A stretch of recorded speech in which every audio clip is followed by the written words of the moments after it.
on the outskirts of Manu National Park, this guy, local guy, started going into the jungle and like leaving them piles of bananas because they're hunter-gatherers. They don't have metal. They missed out on the wheel. They've never held a spoon. These are people that are out there. And so he'd leave them a machete and some bananas and they'd come take it. And then after like a year, he would start being there when they came to take it. And then after some time, he was actually able to interact with them. And he could only speak a few words of their language. What do they speak?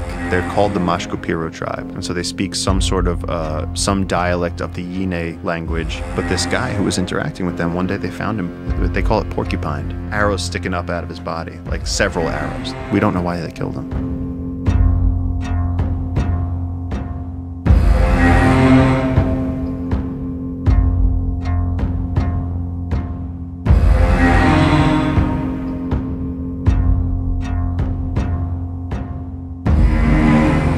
Rosolie.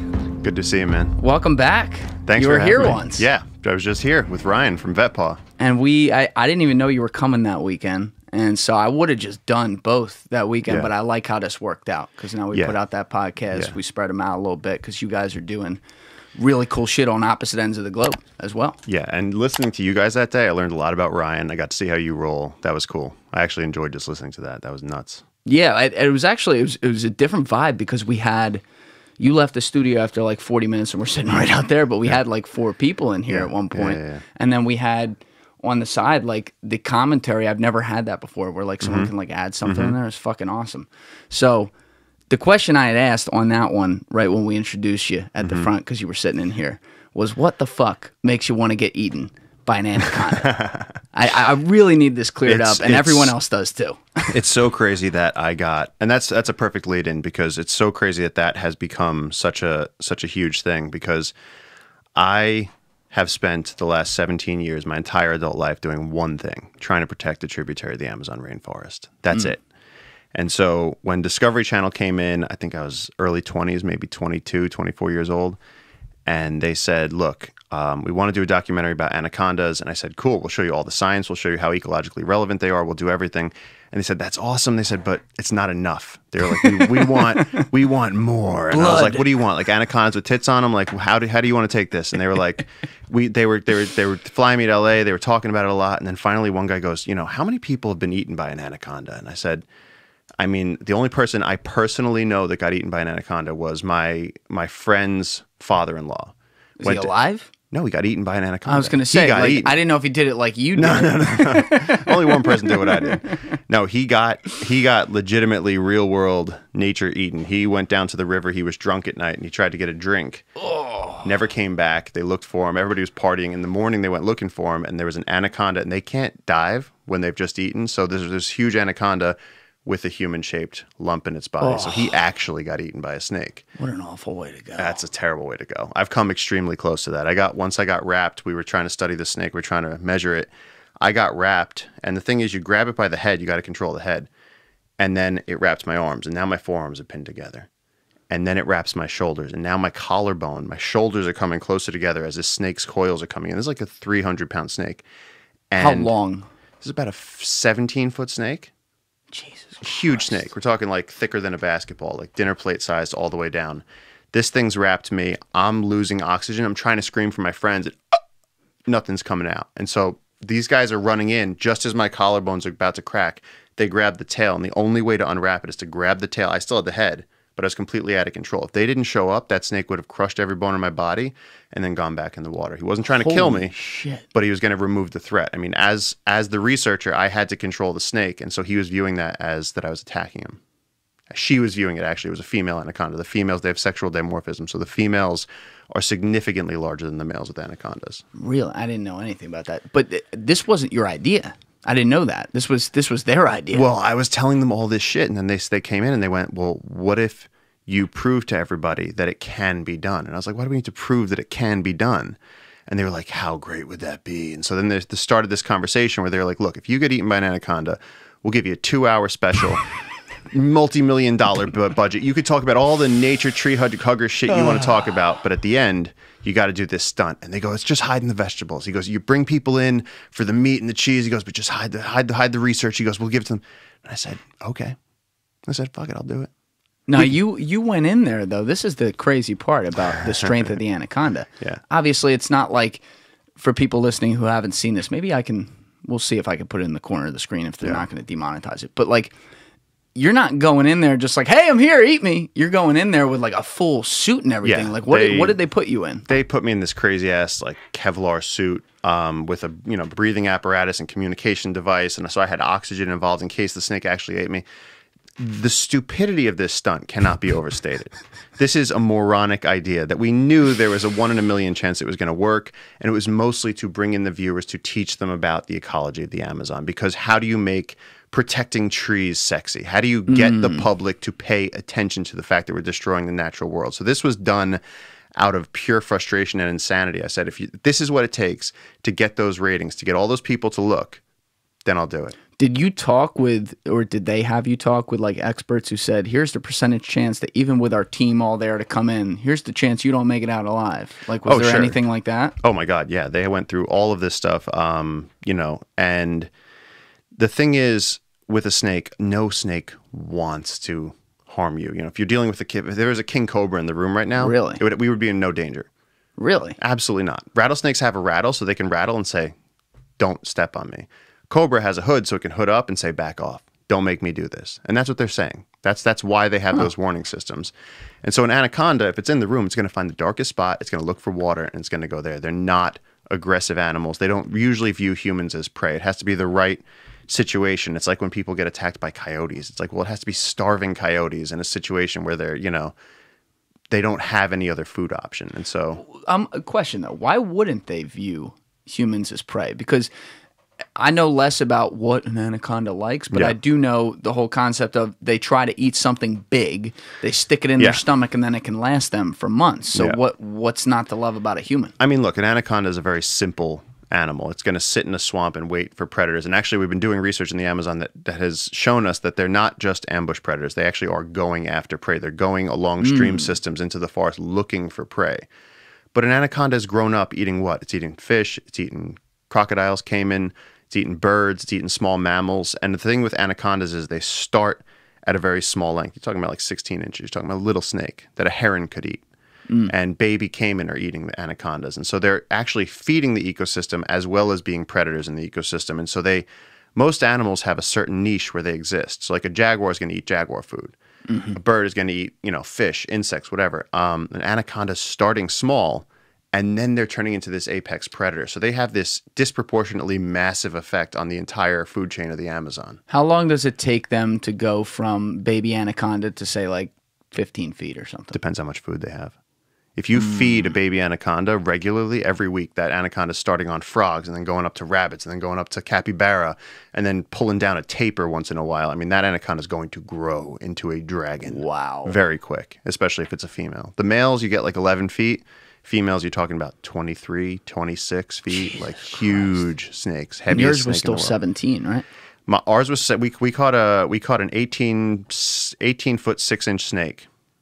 That's a 6 meter snake, 220 pounds, and she was on an empty stomach. Okay, so you guys went and caught it. In the Amazon, yeah. And then you put it, like, walk me through what they did. So you put it in a space and then you just walked in with pig's blood all over the suit or something? No. We went down to the Amazon, we did our research, we caught this huge snake, and then it became clear to us that we're not going to put a wild animal through this thing, so we wanted to work in a controlled environment. So the end of that show, and this is where the controversy all came up, was that the end of that show was filmed in the U.S.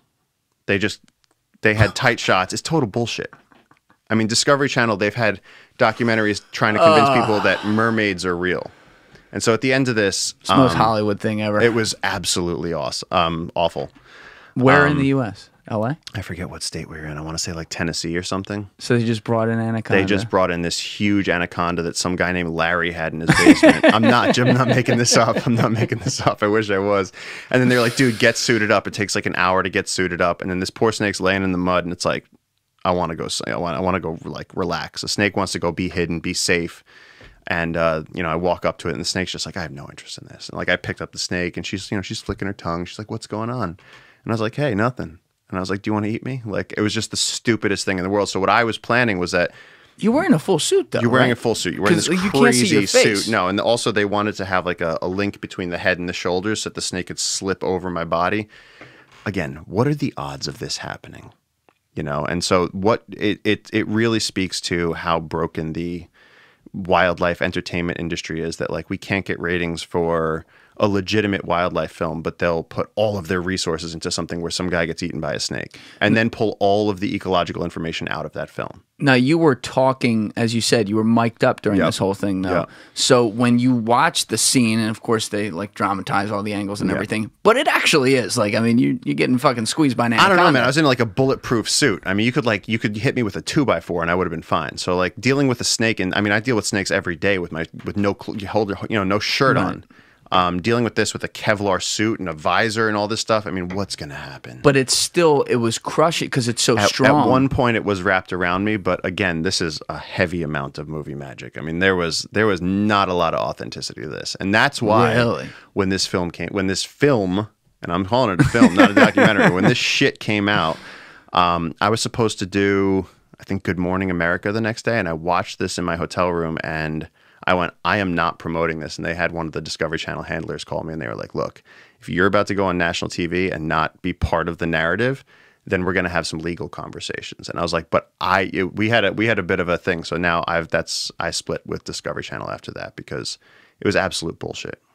Because you were in there and you sit like on the scene or in the scene, you're like, oh shit, it has my arm pin. I got to get out. Was that all like... I mean, it was at the point where I'd been in the suit for hours, and they're like... that was hours in? It was hours in, because they're like, the snake doesn't care. And then they're like, have somebody put the snake on him. They're like, lay in the mud, let's put the snake... I mean, it was pathetic. It was absolutely crazy. And so a few things happened. The mainstream media was pissed that they called it eaten alive, and I didn't get eaten alive, because the average person wanted to see a dude get eaten by an anaconda. You were in its mouth, though, right? I wasn't. It never even bit. It was just wrapped. She never even actually bit me intentionally. Okay. PETA was up in arms because it was animal abuse. Apparently, rolling on the mud with an anaconda is harming it somehow. Okay. Still not sure about that one. And then the scientific community and the conservation world was like, this kid's clearly a moron. And I lost a ton of job opportunities and like sort of professional contacts because people were like, you have no respect for animals. And so all of the research that we were doing, all the conservation work, all of the relating anacondas as an apex predator to mercury contamination in the Amazon, all that stuff got thrown out. That sucks. Yeah, they changed our voices to say different things on the film. I mean, yeah, it was there. We got hoodwinked hard. And then I ended up taking the shit for it, being on Jimmy Kimmel, and he was like, maybe for your next stunt, you could have sex with a hippo. And I had this zinger about like, yeah, it was better than your wife. And I was like, let me just not say that. Yeah. That would have been cut from the edit, for sure. But no, it really, so I had to go out and smile for the cameras while we were just getting stripped of all the good science that we'd done. And so, yeah, that one didn't end well. But I tried. And that... You tried, yeah. Yeah, you tried. And you hear these people, you hear like these, you hear like Goggins or something talk about like, you just got to accept failure. Or any CEO, they'll be like, just accept failure. I mean, Churchill said, what's the definition? You got to go from failure to failure without loss of enthusiasm. And it's like, dude, I took a big swing. This was a while ago now, too. This was a while ago. It was 2014, but people still bring it up. I just got denied for an environmental like conservation award because I was in the final running. I was in the top 3 people for a major award. And they went, are you the guy that got eaten by an anaconda? And I went, well, yeah, but... And they were like, no, disqualified. Disqualified for a TV show. This is why it's important you do shit like this. Yeah. And with people also way bigger than me, because you have to have the narrative out there that also happens to be the truth. I mean, yeah, that and the fact that people are tuning in to watch Discovery Channel, where they're telling people that mermaids are real. They're promising that a snake is going to eat someone. Yeah. I mean, come on. When we were kids, Discovery Channel used to be something you could watch and learn from. And I feel like that's been... When I was a kid, they had good stuff on. Come on. Maybe. Discovery Channel and Animal Planet. We used to watch Steve Irwin, Jeff Corwin. That's true. Those guys were great. They used to have actual documentaries. I remember they had a thing, I think it was Discovery Channel. They had like Mission to Borneo. They had like... They'd go with actual scientists. And then, Shark Week, they'd play stuff up. But it's like the actual ridiculous, like just ratings hunt. Yes. Just whoring themselves out for ratings. Like, I am now the poster child for that. I went to Hollywood and learned hard what happens when you go along with a major studio like that. Yeah, it's kind of it's one of the downsides of I guess capitalism in this way, because you're always, look, even if capitalism is a better system than the alternatives, which I would absolutely agree, you know, there's always going to be some loose end that can't be tied. And when you have public or even private corporations that need to be able to get a bottom line in order for everyone to subsist, they're going to find a way to make everything juicy. And it's like, look, if you can make something juicy, honestly, fucking do it, man. Do it. I'm here for it. Yeah. But like when you're telling me now, I had no idea that was like going on for a few hours while you were filming that. Oh my God. Yeah. And like the way they made it look. Oh, yeah. It's like something about that's so wrong, because you are, especially like looking at your own life arc, you're somebody who is like legitimately the dude, the Tarzan down in the Amazon. Well, I tarred and feathered myself on this one, man. I'll give you another example, though, of what we were dealing with. So we were in the Amazon, and we got all of our local indigenous guys there. We have scientists from around the world. I compiled all, like, you know, the A team of all the best people I had. And we're like on week 3 or 4 of filming, and we get this call on a sat phone in the middle of the jungle from this like producer sitting in an air-conditioned room in LA. When is this? This is as we're filming, so earlier in 2014, summer of 2014. And he goes, look, man, we don't have a danger beat. He's like, we need a danger beat. I was like, what do you want us to do? I was like, we're literally like up to our necks in the swamps, in the Amazon, hunting for anacondas. We've caught anacondas. It's been exciting. And the guy was like, no, we need like a lead out to a commercial. So we need you guys to look shocked. And I was like, yeah, but these are professionals. Like we're not actually shocked and scared. We're in control. I mean, that's like asking a bunch of firemen to just freak out and run out of the building. It's like, we're not going to do that. That's not how we roll. It's not how we present ourselves. And they were like, basically, they hung up. We got the call back, and they were like, look, we figured out a way for you guys to look shocked, and this will be a great commercial lead out. You're traveling down the river, and Paul, you discover that there are black piranha up ahead. And so you tell everyone to pull over in the boat, and you pour a bucket of blood into the river, and then you safely go around the piranha. And I was like, bro. You pour a bucket of blood into the river. A bucket of blood. I'm like, where am I supposed to get a bucket of blood in the jungle? We got that. how would anacondas, how would piranhas hurt us if we're in a boat? And I was like, this is fucking stupid. I was like, I'm not doing it. And they went, well, we'll shut down production. Oh my so in God. the end, they made us act out this ridiculous scene where we had to pretend that we were being shocked by an electric eel. This is the stuff that they're feeding people. Well, I mean, the crazy thing is, I'm sitting here, and as you're telling me it, like some of it just sounds more shocking than the last thing.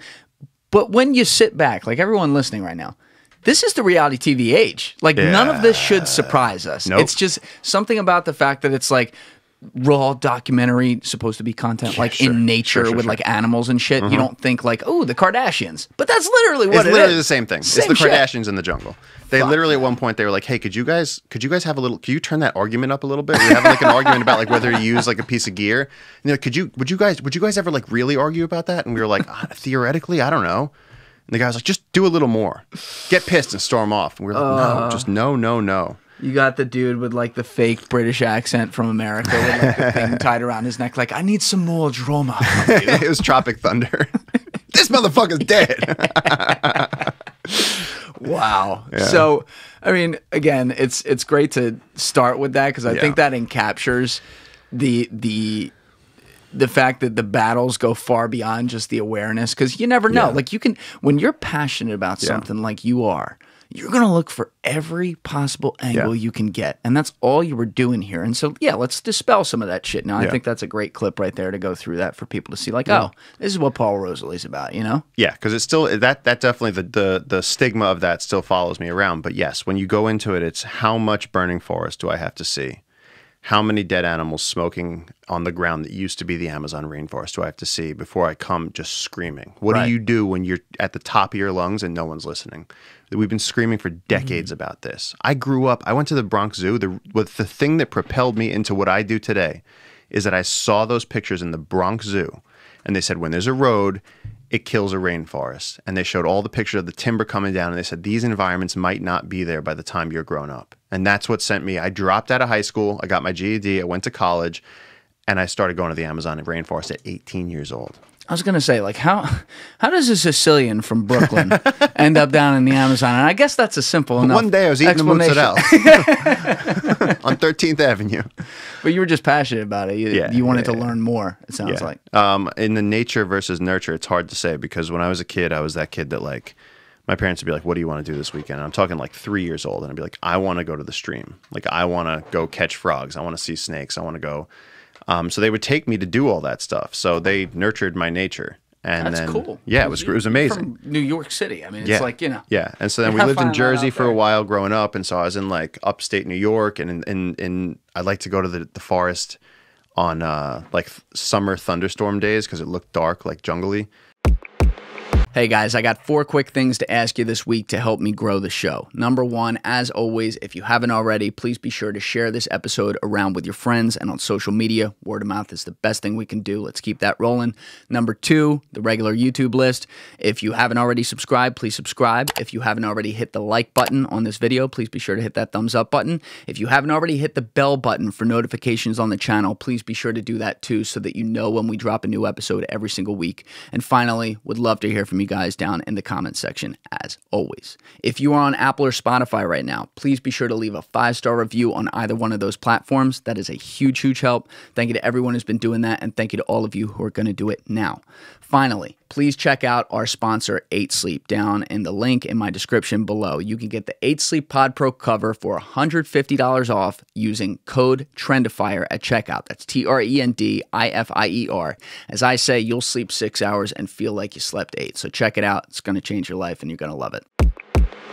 And then as a teenager, I was going out into the forest, and I would bring a steak. Like I'd save up. I'd get like a ribeye, and I'd bring my hunting knife and my golden retriever.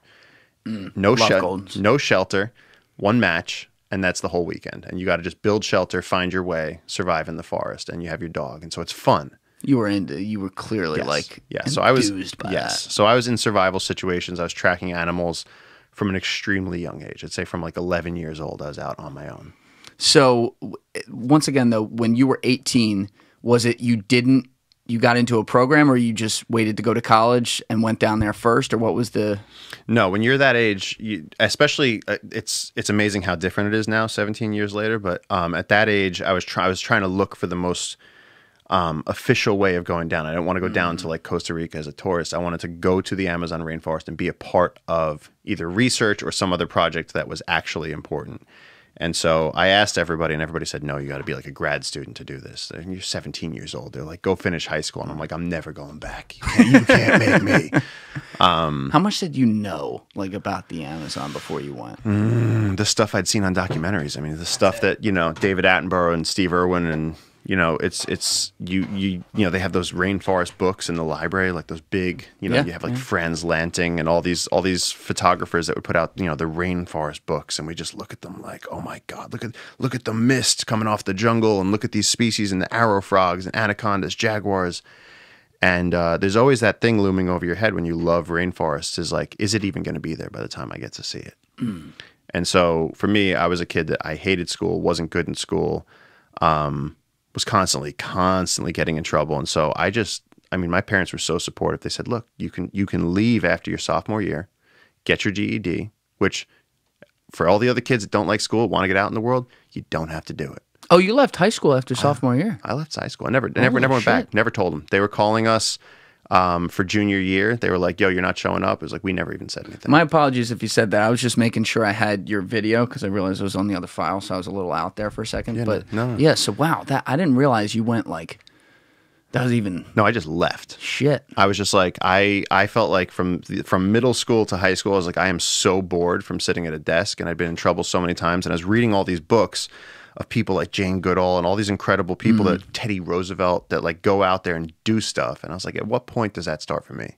Like on the weekends, I can go camping in Harriman State Park up by myself. But if I walk for 3 more hours, I come out the other side and I'm still in suburbia. And I'm like, at what point can I go to a place in nature where you can drink the water? Where is it like still pristine? Like to me, it was like we've if you look at the East Coast of the US, it's all humans, Yeah. And so I wanted to go to a place that was like truly wild. And when you look at everywhere, the Amazon rainforest is the biggest contiguous rainforest on Earth. The Western Amazon has more biodiversity than anywhere else on Earth. And so... And what for people out there, when you say biodiversity, are you referring to pretty much everything as far as like plants and species? Yep. The whole ecosystem. So you have the tropical Andes, which is like the cloud forests at the edge of the Andes Mountains. And then you have the lowland tropical Amazon rainforest. And when those two mega biodiverse biomes meet, you have more plants and animals than has ever existed, not just on Earth, but in the entire fossil record. So we're alive at the most species-rich moment in terrestrial biology. It's mind-blowing. I always tell people, like, you look at, like, you watch the movie Avatar, and it's like that. Yeah. Like, you literally, there are giant trees, they are connected by mycelium networks, and there's animals pollinating all this stuff. It is the most complex ecosystem you can imagine. It's absolutely mind-blowing. And it's a place so few people go. It's like kind of like that. It's not forgotten because people do know the word rainforest and they say it and don't really think about it here, but it's not like there's not as much of an emphasis on like crazy tourism, at least like from the US, to go down there. It would be really cool if people had the opportunity to do that. Yeah, I mean, we do that. That's how I started. I went down and met the local guys, and then we started bringing tourism because at the time they were like, this is how we can work not as loggers. Right. You know, you're born down there, you only do a few things. You're either a gold miner, you're a logger, or you work in ecotourism. And so, I mean, you have to pretty much, the jungle is the resource, and you have to find a way to make a living off the jungle. And so I started, they were like, look, we're trying to protect this little piece of forest.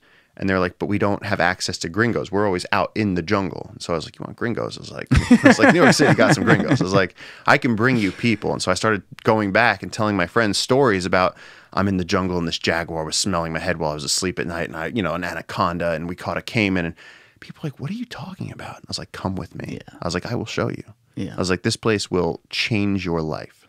What I really want to do today is not just educate on the actual rainforest and what it's comprised of and stuff like that. And I'll be putting maps in the corner. I'll point out, like, when you're talking sometimes when I'm putting one in the corner for people to see on the screen. But, like, you know, the whole thing is, it's almost like, I love how you use the Avatar example, because it almost has like a breathing life of its own as a whole. Like, that's how I visualize it in my head.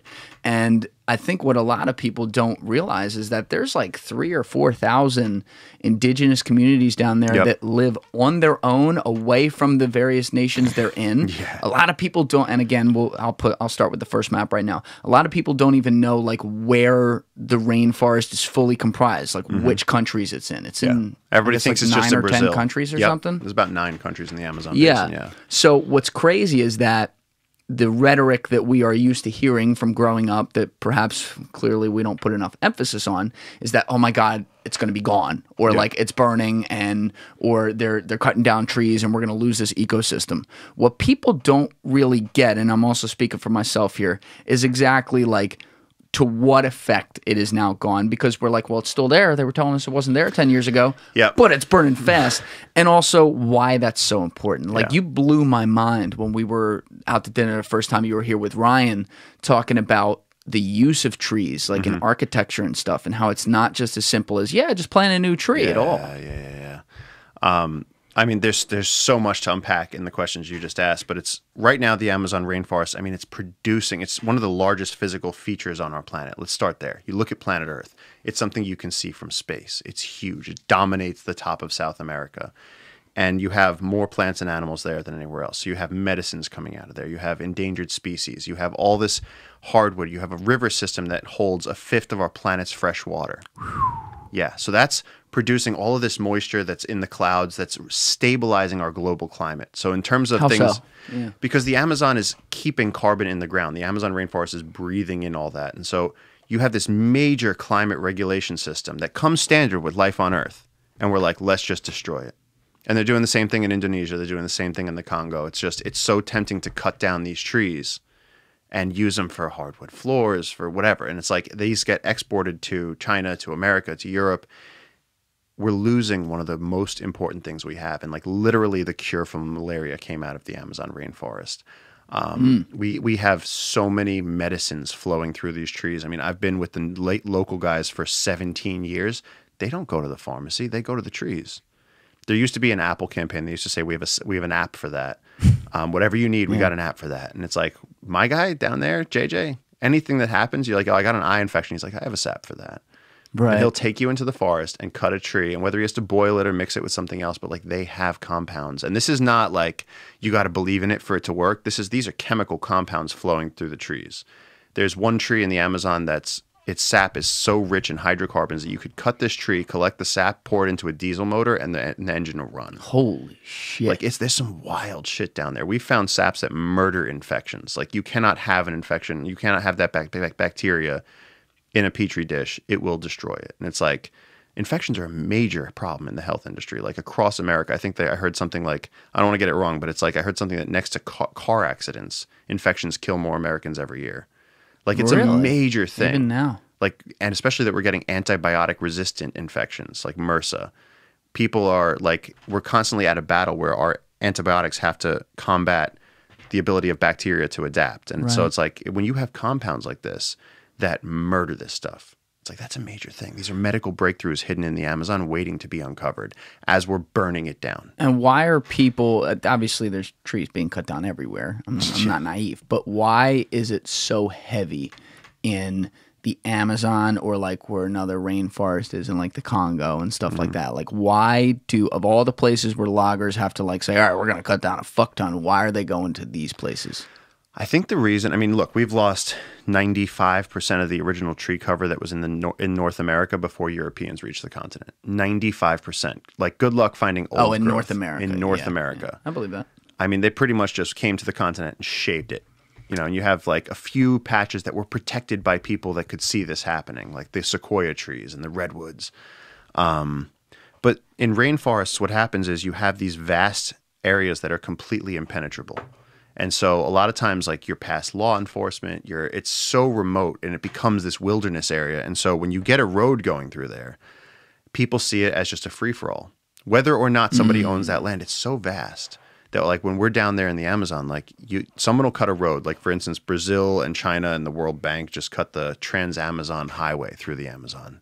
Scar right across the Amazon rainforest, a road from Sao Paulo all the way out to Lima. I'm going to guess that was kind of run by China, that one. Yeah. And that was, I believe, the former head of the United Nations called it the single most detrimental human-caused project on the environment ever. The single most damaging project to the environment in human history. Was funded by the CCP? You don't say. And so now what we're seeing is all these offshoot roads. And so now for the first time, people can get into the rainforest. And, oh, look, we got chainsaws now. So in history, you couldn't actually... I mean, if me or you was dropped in a rainforest right now, it's like, you can't cut down a tree that's 3 times as thick as this room with a machete. No. But when you got a 6-foot chainsaw, then you could do some damage. And so now they could take down these huge trees and get tens of thousands of dollars for an individual hardwood tree. You take down a Spanish cedar, you take down a mahogany, those are big money. And so why do they want to build that road? That's what I really want to know. Well, if you build the road, you can extract all this resources. You can take out Brazil nuts. You can cut down the trees. You can get the timber. You can cut down the trees, take the timber, burn everything else, and then start a cattle farm. And then if that doesn't work, you can suck up the land in the Amazon, in the West Amazon. The gold particles are in the sand. So in order to mine for gold, you have to cut the forest, burn the forest, and then suck up the earth with water and run it through a sluice and have mercury to bind the gold in like sediment. Shit. And then you have to burn off the mercury, releasing it into the atmosphere. And you get a very small quantity of poor quality gold. And so they are destroying. That's way different than a lot of places. It's obviously way different. You're not finding nuggets of gold. And so you can actually look at the Amazon from space and see these huge scars right in the West Amazon where gold miners are just destroying the forest. And it's not even like cutting down the forest and then leaving. They're cutting down the forest and then destroying the earth. And it's polluted with mercury. So now that mercury is entering polluted with mercury. With mercury, because they're using mercury to bind the gold out of the soil. Oh, shit. Yes. And so why do people have this access to mercury? We don't know. I mean, it's literally the photos of this. It's like an absolute war. Yeah, let me see if I can pull one up while you're talking. Yeah, type in like gold mining, Amazon rainforest. I mean, the Peruvian government went in and tried to get control, and basically the cops got turned around because it was a zone they couldn't enter.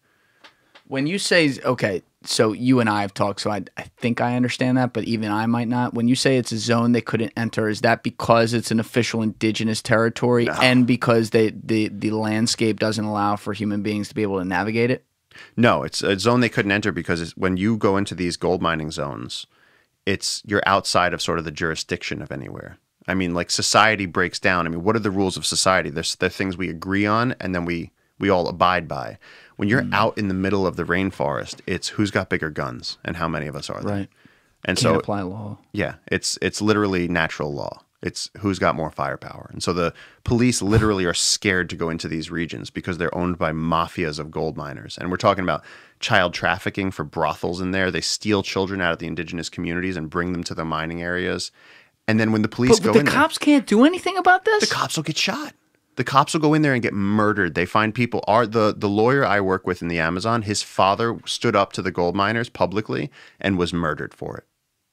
Fuck. One of my close friends, who I used to go fishing with all the time, stood up to the loggers and was sort of vocal against gold miners. They shot him in the back of the head while he was like tying his shoes. Who are these gold miners? Like, They're where just- are they from? What are They're what local are they about? people. They're local people who have no other resources. So that's where it gets interesting. It's like you come down. I came to the Amazon because I wanted to protect wildlife, and you end up having to deal with the social impacts because trees aren't going to cut themselves down. And, you know, when Ryan was here, it's like they're trying to stop people from shooting elephants. It's like, well, elephants aren't going to go extinct. They were here a long time before we were, unless we murder them every day. Right. In the hundreds of thousands. And it's like, the whole thing with the environment is like, people are like, we're losing species, we're losing our forests, we're losing our ocean. We're not losing anything. We're doing it. We're allowing other people to murder this shit. It's not, the earth isn't dying, it's being killed. But I want to stay on this gold miners thing example for a second. And by the way, is that what you were looking for? That image behind you? That stuff, but no, I'm going to send you pictures because they tried to go in there and there was like a police effort where they got the military and they went in with like military and you see these guys in like full SWAT gear. Got it. And but what we're talking about though that's what it looks like though when they're done with the mercury and the gold. So I was just there with ABC News last year. I'll put that in the corner of the screen so people can see it. So what I'm seeing on that picture is that used to be a densely tree populated rainforest and now it's this. That used to be the Amazon rainforest. Yeah. And now, when we were there was a sandstorm. Like, if that doesn't make you feel like you're in a fucking post-apocalyptic movie, we were in the Amazon rainforest with the news, and a sandstorm blows up, and there's tornadoes of dust in the most important part of the Amazon rainforest. Like, people don't realize how bad it is down there. Wow. And all of this is people that need better jobs. So I went down there with the ecotourism stuff, and I went with a guy from National Geographic. We were going up this river for anacondas, actually, and we were with this gold miner. This whole story just blows my mind. Everyone said we were going to get murdered because we were going upriver with gold miners, and so while we were up there, the Peruvian Navy actually came down in full fatigues, rifles. They blow up this guy's gold mining barge. I mean, the explosion was terrifying. There was chunks of metal everywhere, and I said to this guy, I was like, "What are you going to do now?" I was like, we're hanging out with the illegal gold miners. We're sitting there, and he's like wiping his forehead, and he was like, I guess I'm going to go get another motor. And I was like, what if you just did what we've been doing? I was like, why don't you we could bring people. You live in a beautiful patch of forest. I was like, we could show people this forest. You'd actually earn more money as a conservationist than you would as a gold miner. So he switched. He built a whole lodge with his own two hands. We started bringing him people from all over the world, and everything was going great until the gold miners showed up at 4 a.m., with their rifles, with masks over their faces. They dragged him out of bed. They put him on the floor. They beat the shit out of him. They took his kids out of the house.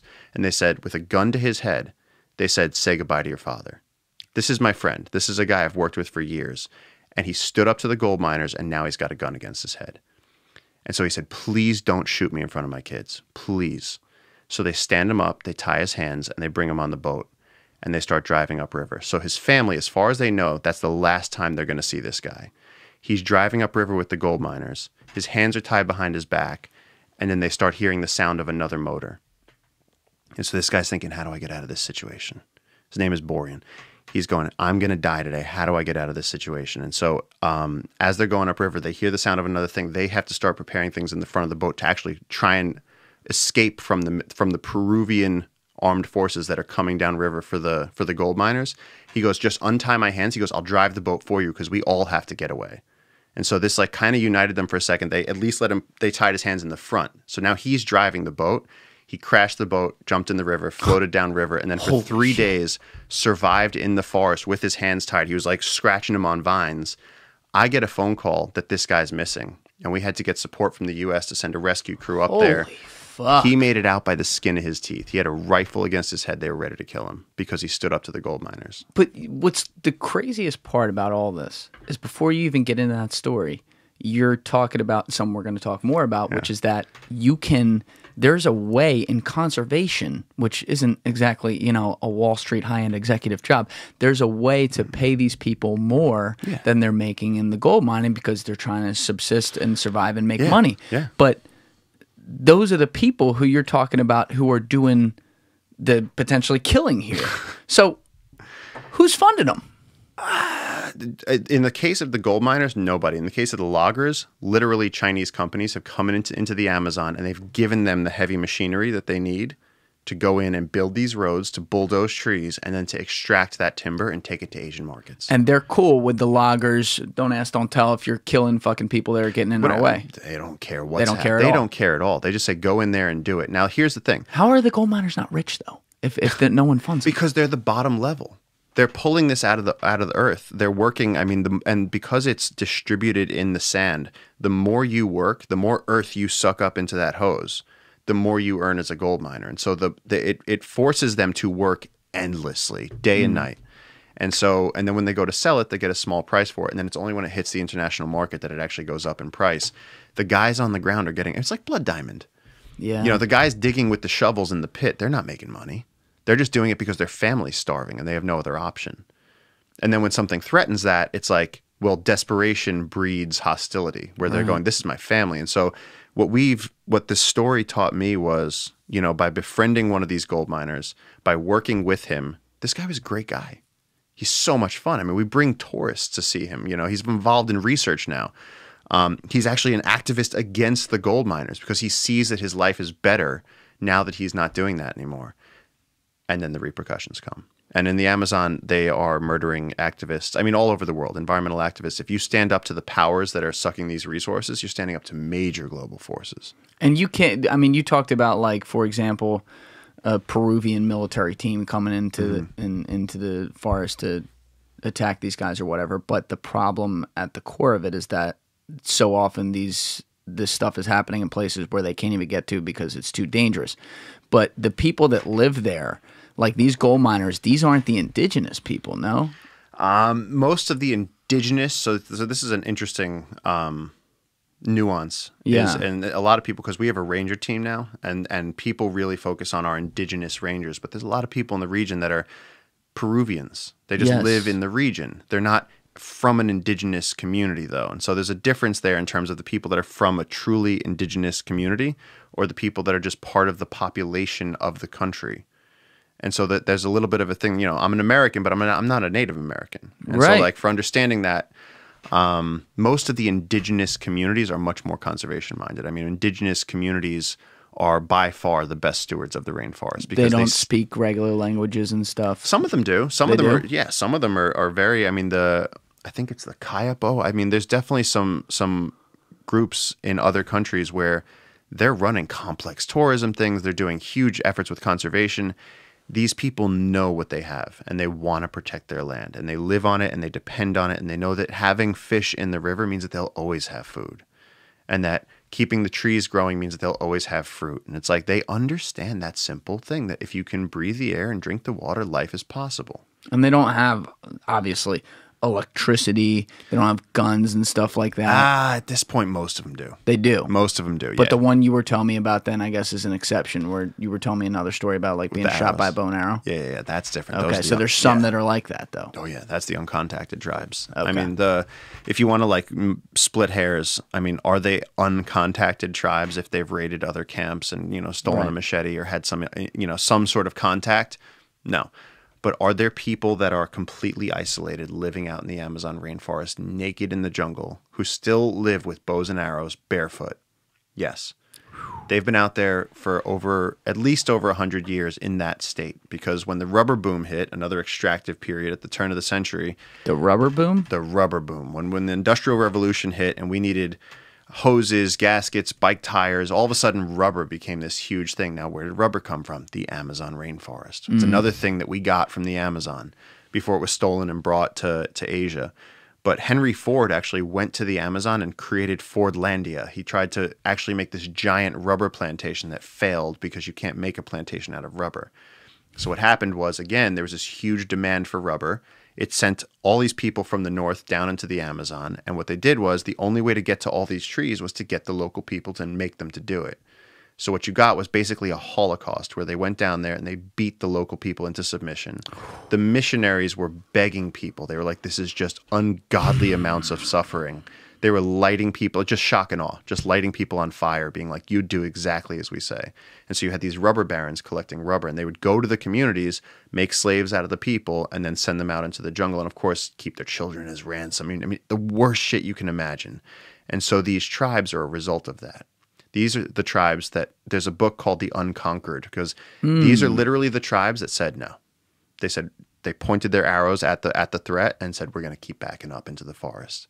And so they've been out there isolated. They may have once had more contact with some of the other communities, but they've been isolated. And once you isolate a population, their mythology, their generational knowledge comes down to that the outside world is dangerous. The outside world is trying to kill us. Right. And so these are still extremely hostile tribes. Numerous people in our region have been shot by arrows. 3 loggers, just last month, 3 loggers were shot, and the police actually finally came out to review the bodies, and like sort of on the WhatsApp, interweb, we got photos of it. It was just these puffed up bodies with arrows in them on the beaches, and it was just loggers who came around a bend and they shot at the tribes, and the tribes shot 6-foot arrows at them. What are the arrows made out of? Bamboo tipped. You take bamboo and split it, and it actually splits with a razor edge. And so they know how to do that and then cure it over the fire, and then they attach that to these pieces of giant river cane. It's just like a fat grass. It weighs nothing. How long is it? About 6 or 7 feet. And so they're launching spears that they can shoot a spider monkey at like 100 meters. And so when loggers come around and they're shooting a shotgun's range is what? They're at 60 feet accurately. That's gonna do any damage. And you have these guys that can launch these arrows huge distances. And these are like steak knives. And so you have, right now in the Amazon, there's a slow war playing out between the extractors, between loggers, gold miners, and the last truly free people on Earth. That is, it's like, you know what? It doesn't sound real. You're exploding my head today because I have so many questions and you are throwing out so much information. I'm sure people at home are like, oh my God, because you've been down there for 17 fucking years for the most part, right? Mm-hmm. And it's like, the idea that even just that right there, where you have gold miners and loggers who are at least people of society, but they happen to live in the rainforest. They have cell phones, right. So chainsaws. I don't want to use this word, but just for the sake of argument, we're going to say more normal, like modern day humans. More relatable, yeah. And then you have all these indigenous tribes in there, and they're all fighting their own little war, right? That's on one hand. Then on the other hand, you have outsiders like you coming in trying to save stuff who are fighting a war with the loggers and the gold miners, sometimes where you're just trying to convince them, other times where they're literally shooting at you and killing you. Yep. And then in the meantime, you have the indigenous tribes, some of them that are like, oh, you're an enemy too. It's like this, you can't win. No, I think it was, I can't remember who said it. Some author called the Amazon the greatest natural battlefield on Earth, because it's perfect. Per acre, just from the spider level, you have spiders eating frogs and praying mantises eating, butterflies, and it's just everything in that ecosystem is in constant competition and has been evolving for millions of years to be predator and prey. And because of the denseness of the biodiversity, there's just everything is eating each other all the time.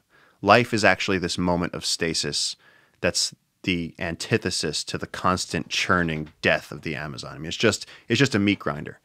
Things are alive for a moment and then they die. Every single thing in that forest is going to be eaten, from the biggest tree to the jaguar to you.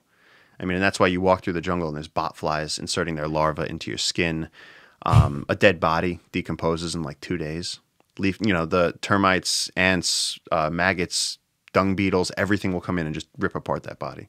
When an animal dies in the forest and we watch it, it literally like puffs up and then goes down in a day. It just sucks life. And just fungal mycelium is running through everything, breaking down. As soon as those trees fall, think about it. If the Amazon rainforest didn't have fungus to break down the leaves, it would bury itself. All those falling leaves constantly, it would just end up becoming this thing.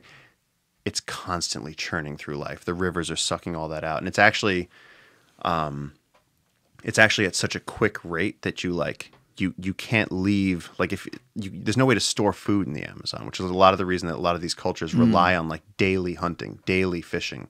Where are you going to put it? You catch a fish, you got to eat that fish because by tomorrow it's bad. There's other things living in it. Or at night something came and stole it. It's like it's a fast-paced survival right there.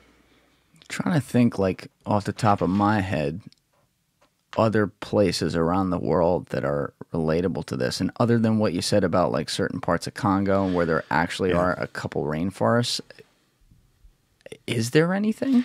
There is. I mean, like Indonesia, another place that's getting ripped apart by palm oil. The Indonesian rainforests next to Brazil and the Amazon and the Congo, Indonesia has some of the most beautiful rainforests on Earth and some of the most ecologically significant rainforests on Earth. There's this thing called the Lesur ecosystem. It's the last place on Earth where there's tigers, rhinos, elephants, orangutans, all living in the same jungle. It's like a wonderland. Incredible forest, huge carbon sink, stores tons of forest. How big are we talking? It's not tremendous, this one area, but they're just every year they're cutting it. And I'm talking about clear cutting it and putting up palm oil plantations because palm oil plantations? Palm oil. It's literally the kryptonite of the rainforest. It's in so many products. It's in chips, it's in shampoos, it's in skincare products, and they're leveling the rainforest for it. And so here's the thing. At the end of the day, people get very, I mean, you're talking to the biggest environmentalist on earth. I've devoted my life to this, but people spend so much time crying about it when there's truly practical solutions. If you could knock out the timber industry, who's buying those old wood trees, they'd find something else to do. So same with palm oil. Before we go all the way down this, I think a really effective thing that you explained to me that we hinted at earlier, I don't know if we got all the way into it, was what, like for people at home just thinking to themselves, well, why not just plant new trees or some shit like that? You're talking about, like, we use wood for all kinds of shit, but probably the number one thing is forms of architecture and perhaps even paper, right?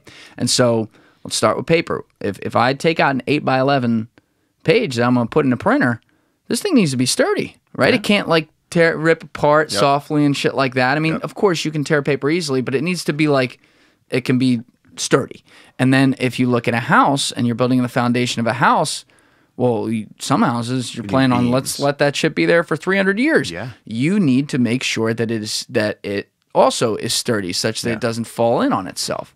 So as you explained to me, when they're cutting down these trees in the rainforest, for example, they're cutting down trees that are at least several hundred years old, usually thousands of years old.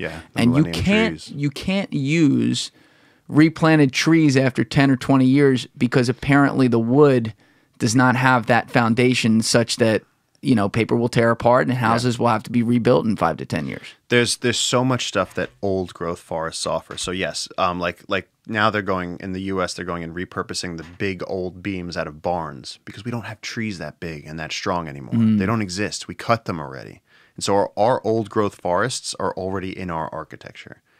They're gone. And so in the rainforest, it's not only that. That's the smallest aspect of it, is that when you have this giant tree that's the size of a living room, and again, think the home tree in Avatar, just giant buttress roots, branches that spread out. This is like 150, 160-foot tree in the Amazon rainforest.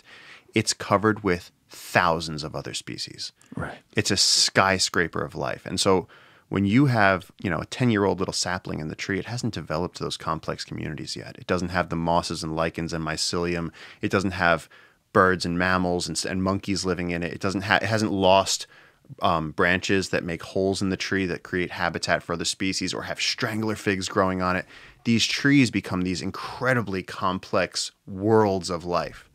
And so when you're cutting a 600-year-old tree or a 1,000-year-old tree, we will never get that back in our lifetime. Even if we plant a tree right now, what my great-great-great-grandkids might see it, like it's not, these forests have been growing for so long and are so complex. That's actually one of the biggest things that pisses me off because there's all these organizations out there right now that are like, and again, different places, different strategies. You know what I mean? Like California, there are wildfires. The Amazon does not burn. People can't seem to separate those two things. And, you know, with the old growth thing, it's like, no, it's not about planting more trees. Recently, a guy did a stunt where he jumped out of a plane with a bunch of seeds and he like skydived with like seeds all around him. And it was like, great. Once again, you're doing nothing. You're just a dipshit getting eaten by an anaconda for no reason. What we have to do is protect the old growth trees, the thing that we can't get back. That's my mission. That's what I've been working. And when I say my mission, I have to like say this out loud, is that everything I've done in the Amazon rainforest has been through the lens of that. I met the local people and they said, please help us protect this river. Anything that I've done, there's recently, like, you know, every now and then I do these interviews and you get like a title on an interview and I'll say like, meet the man trying to save the Amazon rainforest. And it's like, sure. Here's an analogy that puts it into perspective. Imagine you're a parent and you take your kid fishing. You get in your car, you bought a fishing rod with the money you earned. You get a hook, you get a worm, you put the worm on the hook, you drive them to a stream, you put it in their hands, and then they go, I caught a fish. And it's like, yeah, you did, but with a lot of help. And so like anything that if anything that I do in the Amazon is because I have the teachings of the local people, because we've lived as family for 17 years. And it's like, as a team, this is what we're doing. I happen to be up in North America and I can go to New York and LA and I can speak fluent English so I can do this stuff. They're the brains behind the operation. I mean, everything I'm doing is just these are people trying to save their environment. Well, how soon did that come together? Like, you went down there when you were 18, so it's been 17 years. But like, when you first go down, it sounds like you're more or less like getting your bearings, exploring, like trying to understand what shit is. At what point did it turn to like, okay, now we're going to create a clear objective. Here's how we can start trying to accomplish this objective, and here's where we want to be in 25 years or something. Yeah. Yeah, you're absolutely right. When I first got down there, it was really just like, this is incredible. It was like the first time I saw leafcutter ants, I was like, these are real. Yeah. You know, a leafcutter ant? A leafcutter ant. I mean, you grow up, you see this stuff on, you know, Planet Earth documentaries. You see leafcutter ants. And it was the first thing I saw was a giant anteater, and I saw leafcutter ants, and there was macaws in the sky. And leafcutter ants are, again, part of the regeneration of the forest. They recycle, I think, up to 17% of the biomass of the forest. Like, of all the trees, animals, everything in the Amazon, if you took all the living biological matter and dried it out of the biomass, they recycle 17%. Wow. I'll put a picture force, in the corner of the screen for people. They have cities underground with complex air intake and ventilation systems. And so anyway, I went to the jungle, made friends with these guys, and we started going on these crazy adventures. They invited me on indigenous hunting expeditions. So we'd be out in the jungle for 3 weeks at a time in the most remote, like unnamed parts of the Amazon rainforest. And that was all well and good, and I started bringing people. So I had a reason I was coming, and I felt like I was contributing to their livelihoods and helping them to protect a little bit of forest. But it was when the Trans-Amazon Highway came through. The last link of the Trans-Amazon Highway was crossing the Madre de Dios Bridge, the Mother of God River in Peru. I'll put that in the corner. I'm going to pull that up for you. And so we saw this bridge as it was being constructed, and at that time, the road was just this little dirt track, but they finished paving it while I was there. And we started to see all these offshoot roads coming off the Trans-Amazon Highway. And all of a sudden, our river, where places it had once taken us 2 days to get to by boat, they would cut a road, and then you can get there in a few hours. And then the chainsaws start coming in, and then the gold miners and the loggers. And then my friend got assassinated. And then it's like... Your friend got assassinated? Yeah, it's the guy that said they shot in the back of the head. The miners. I mean, I mean, these are people that wanted to live out there because they loved the forest, because they lived in symbiosis with the forest. And then all of a sudden you get these outsiders, these extractors coming in. They don't want to hear anything about that. They don't want to hear resistance to their trajectory. And so we started saying, okay, this is getting serious. We're seeing forests go down. We're watching forests burn. What are we going to do? And that's when we said, okay, look, we need to create something bigger. And so we had this meeting, and it was like all the local guys, and they were like, this is not enough. We need to do more and faster. And so at that time, I was actually in college in New Jersey, and there's something in the Hudson Valley called the Hudson River Keeper. And they protect the Hudson Valley and the endangered sturgeon that are there, the fish populations. And I was like, what if we were the Jungle Keepers? What if we were the Jungle Such a Keepers? sick name. Yeah, like, I mean, you could literally have like a superhero group, the Jungle Keepers. But they were like, look, whatever you can do, whatever you have to do. They were like, we want to protect our home. We want to protect this incredible river. And our river sits between some major, like there's like 4 or 5 national parks and protected areas and indigenous zones. And this river it's right through the center. So the national parks and protected areas are... It's a patchwork. What do you mean patchwork? It's a patchwork. You take this table, you throw a national park over there. Great. What about the rest of the table? Right. So the Amazon, because that was my question. Like, how much of it does it really cover, percentage-wise? I think almost 50% of the Amazon is contained in either indigenous reserves or national parks. It's a significant amount. A lot of conservation work has been done by governments, by scientists, by indigenous activists. I mean, there is a huge global concentrated effort to protect the Amazon. It's just that the forces against it are so pervasive, so legion. That was my question. Do they break the rules all the time and go in there? Of course. Like okay, in so the let's actual say national park let's area? say we slap a 40,000 acre national park right there. It's like, okay, cool, but who's going to stop you from going in there? Unless you have guys on the ground with monitoring equipment and guns and resources like gasoline to take their boats up and motors. And I mean, my rangers right now, our rangers are surviving in the jungle right now as we speak. They're living out there every single day through the rainy season, the river going up 15 feet, the river dropping. And they just patrol all day? They patrol all day, and their job is to listen for chainsaws. Their job is to see if there's areas that are being deforested and report back. And this eyes on the ground. So is this happening on all national park territory where they are, or is it they're also venturing outside that? This is the problem, is that we're trying to establish an ecological corridor because, and so here's the significance of the parks thing. For people that we're in southeastern Peru, so we're in the western Amazon. And again, the western Amazon is the top of the drainage. So all of these little tributaries are flowing towards the main Amazon River. So anything that happens up here is more significant because you're in the place that creates the Amazon rainforest. And so we're actually, because we're between parks, we're trying to unite the parks. And if we can do that, we'll create the largest protected area in the Amazon rainforest. What do you mean unite the parks? Because somebody created this park over here, Park A. You have Park B over here. Like countries created it.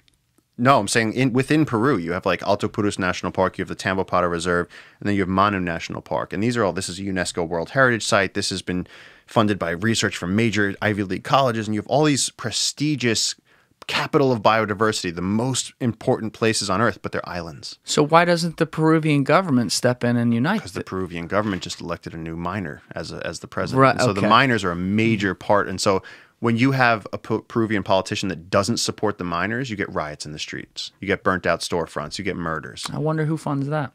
Exactly. And so the loggers, the miners, the extractive industry is literally running the government. Well, let's also not overlook our own too, because I don't know these stats. Right. Like how much of the problem is still coming from America?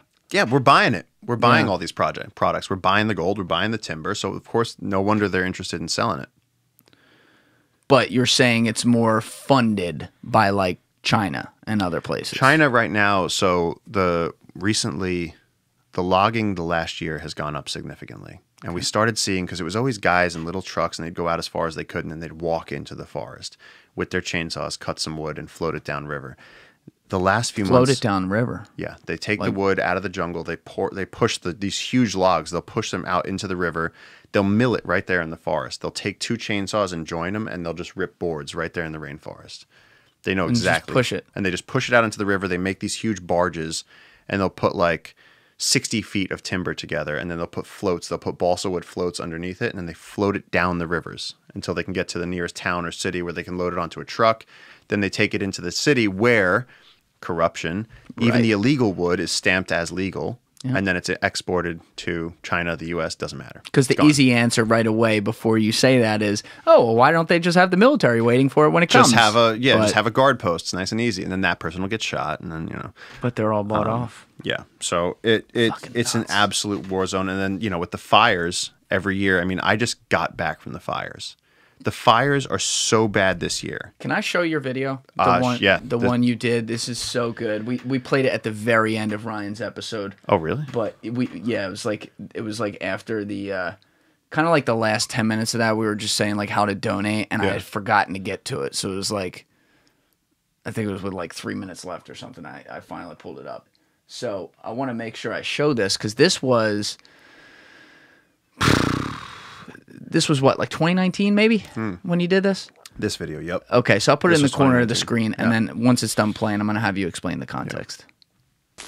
I'm not going to be able to stay here long because this fire is spreading, but everything behind me right now is the forest that I've been working to protect for the last 13 years. It's burning like this every day.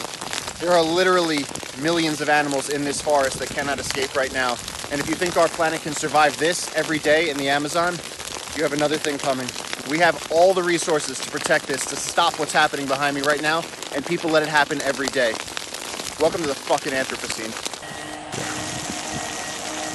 Images are just nuts, man. And this is to me, this is hard-hitting journalism. Like, this is what people got to see. Because this clip, before you explain actually what's going on, this went viral. It got shared in the U.S. a lot. Yeah.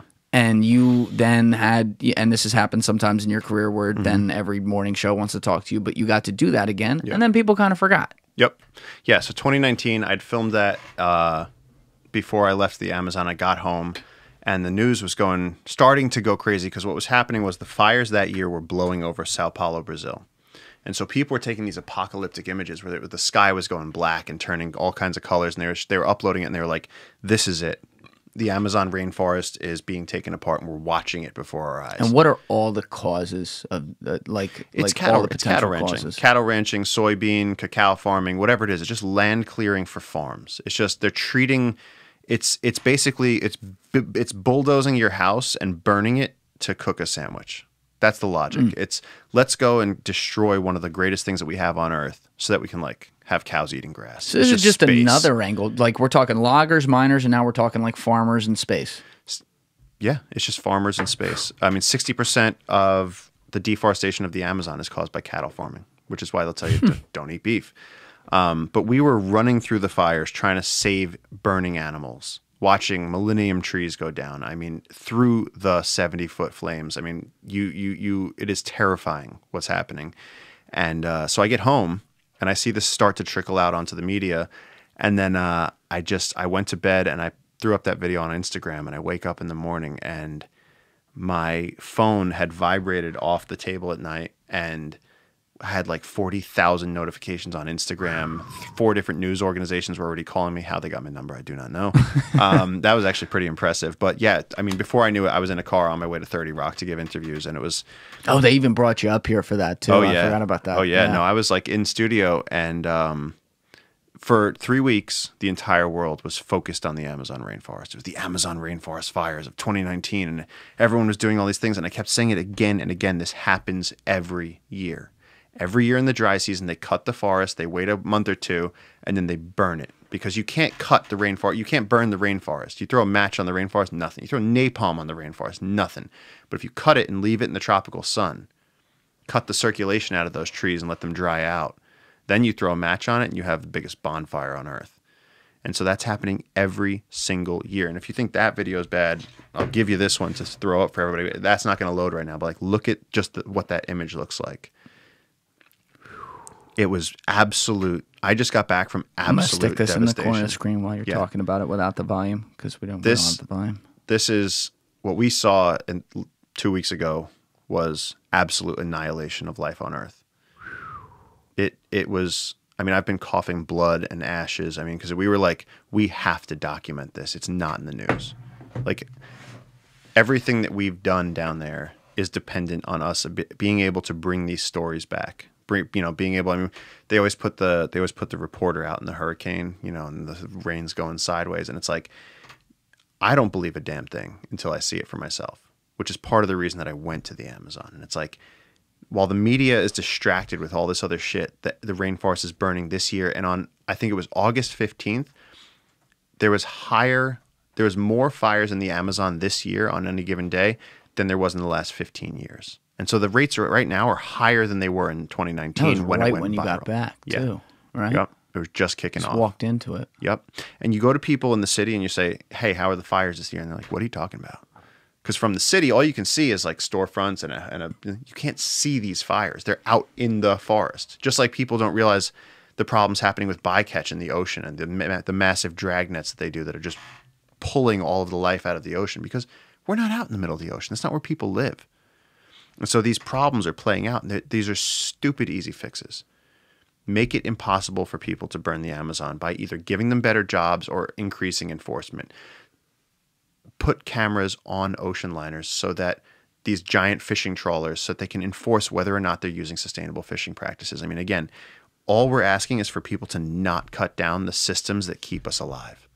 Literally. I mean, we're literally harming our children by doing this. I mean, we're just taking apart planet Earth. There's no reason for it. We're literally, right now, there's never been a more important moment in history because civilizations rise and fall. This is the first time in history that we have to worry about the living environment collapsing.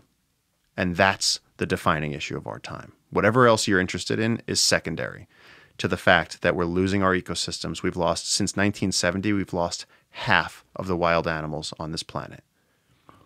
There's serious consequences, and we're at that breaking point because if we cut down too much of the Amazon and that moisture cycle gets broken, then you have drying. Then you have the Amazon start to collapse as an ecosystem. And that's why I'm so pissed with those people that are going around saying that the Amazon is a man-made garden. Oh, that's a whole nother thing. That's a whole nother thing. We're gonna get to that for sure. But let's back it up to the actual broad point of what you just started laying out there to really put results we don't want on it for everyone out there who is trying to understand, like, okay, the problem, I've always heard this is a problem, but why? And what does it do? So you talk about like the collapse of the ecosystem, essentially, if the rainforest goes. You're also pointing out these fires and everything. So like, for example, people will want to know, like, all right, when one of these fires burns, how far does it usually go? How much gets damaged? What can't be undone? Like, how does it get stopped eventually? Like, is it just rainfall that does it? That's a whole separate silo. But like, when you're saying the rainforest going is going to cost us our ecosystem, what does that mean? How much of it is gone already, and how much more is D-Day? Like, we're fucked. Well, that's a great question. Right now, we've lost about 17% of the Amazon. So round up and call it a fifth of the Amazon rainforest is gone. Okay. At what point, if you're, you picture a plane flying and you start taking screws out the wing of the plane, is one going to do it? No. Is 10 going to do it? Maybe not. But at some point, that wing's going to come off and the whole fucking plane's going to crash. And so we're reaching that point in the Amazon now where every year we're deteriorating the Amazon rainforest, and we're weakening its ability to continue providing life-giving services to the planet. All that fresh water, all that climate stabilization, all that carbon storage, all the biodiversity, the medicines, not to mention home for millions of indigenous people. I mean, this is such a crucial thing, and it's so easy to protect it. It's literally, I mean, if you don't cut down the trees, they'll still be there, but we're letting people every year flood in here, and that's why what we've focused on is giving indigenous people better jobs. We've taken people literally that are loggers and gold miners and hired them as rangers. And we're sending them out to protect their own environment. On that, the plane visual is great because everyone can understand that. But like you said, it was 17%, so let's call it 20 of the rainforest gone. Is there a point at like where maybe 40% of it's gone, and then it's similar to like animal extinction where you cross a point where now you can't return? Yeah. You see what I'm saying? Yeah. Like, is there something like, do we have any science to back like where it is? Yes, the tipping point. The tipping point is what everyone's talking about right now. We don't know where that is. That's the problem. And so how close do you want to get to the tipping point, Can't undo it. You can't undo it because you can't go back, and that's what's so scary. And so if we end up seeing the Amazon rainforest dry out, how is that going to affect global weather patterns? How is that going to affect agriculture and economies all over the world? I mean, this is a major ecological event unfolding right now that we have the ability to change in a positive way. It's not too late. That's the other thing. A lot of environmentalists love this like tragedy porn view of everything where it's like, oh, everything's going downhill. It's so dark. And it's like, yeah, great. You go listen to Nirvana and cry. It's like, let's go do something about it. It's not too late. I mean, humpback whales were taken down to, I think there was like 8,000 humpback whales at one point. They were almost extinct from the whaling industry. And then when whaling was outlawed, they're back up to, I think globally, we're looking at about 135,000 humpback whales. Holy shit. Dude, they're back. When was that? We're doing great. That was like, I think it was like 90 years ago. I think it was the International Commission on Whaling. Holy shit. Banned it because they realized we're losing whales on Earth. And also the industry shifted. They used to use whale oil more significantly back in whaling times. But they were so effective that we came close to losing one of the most beautiful, charismatic species on the planet. Bald eagles were going extinct because of DDT. DDT. DDT was a pesticide that was used widely, and it was getting into the fish populations, and the eagles were eating it, and then their eggs were coming out too fragile to last. The parents would sit on the eggs, and the eggs. So bald eagle populations were plummeting about 40 years ago, and then with concentrated efforts, now I got 3 bald eagles living around my house upstate. I mean, so fixed it, and that shows you that we can fix these things. We saved humpback whales. Bald eagles just bounced back. In a few locations, like India has a great tiger program. Nepal, Bhutan. There's actually places where we're bringing back endangered tigers. Shit. Tigers went from 100,000 tigers in 1900 down to like 3,000 tigers. Think about that. Picture if you had $100,000 in your account. 97 of them went to Texas. Yeah, the Tiger King guys are throwing them in the fucking oven. Awful. Yeah.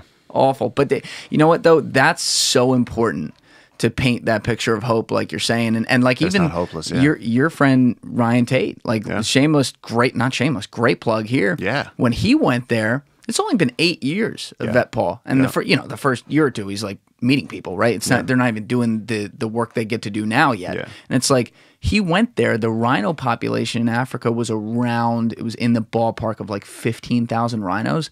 And today it's in the ballpark of like 27, 28,000 in no small part because VETPAW's lost 0 animals along the way. That's one team only, they cover a lot of land, but they don't cover all of Africa. No. And look at what they did. That's the thing. There's teams all over these countries working. There's so many indigenous conservationists, and there's so many different methods. And so like Africa, like, I know people who were working with using bees as a deterrent so that elephants don't go into native communities and raid their crops, because elephants will come and rob you.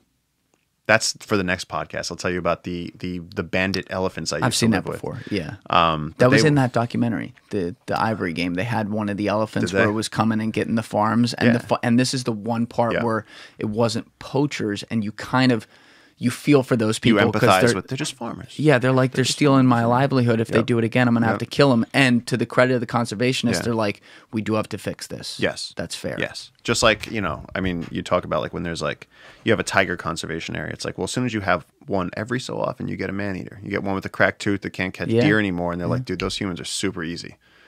Once you get a man-eating tiger, you got to put it down. You can't have a tiger going out and eating people.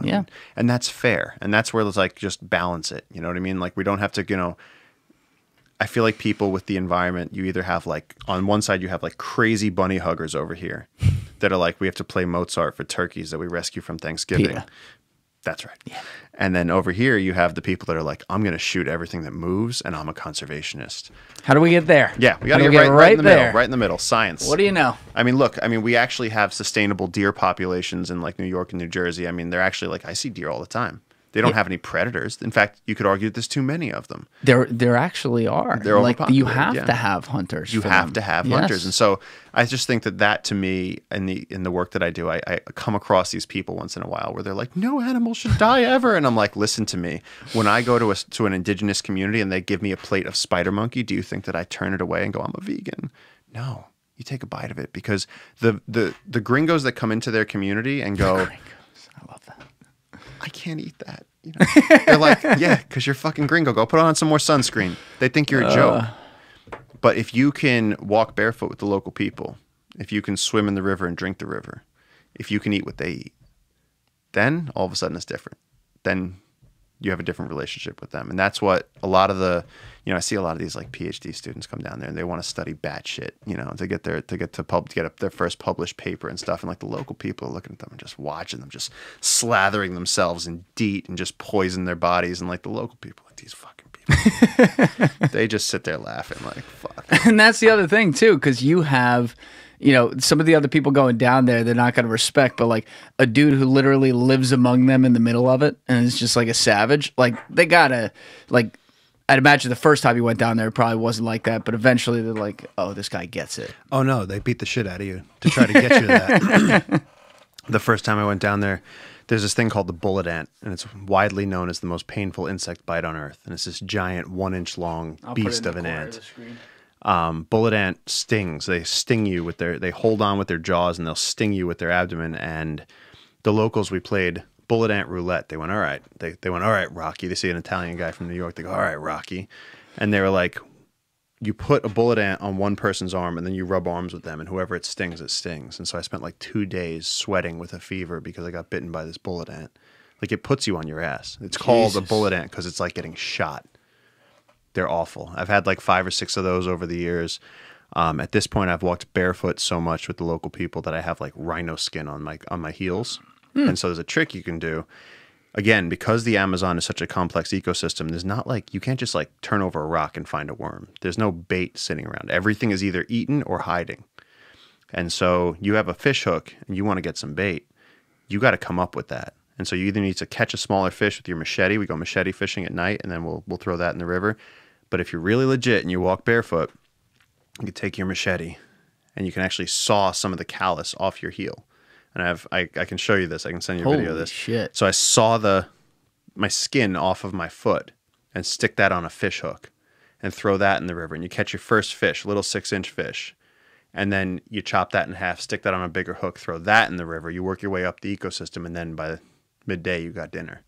You catch a bigger fish. Yeah. But you start with yourself because everything in that ecosystem has to be eaten. So you start with a little bit of payment from your own body.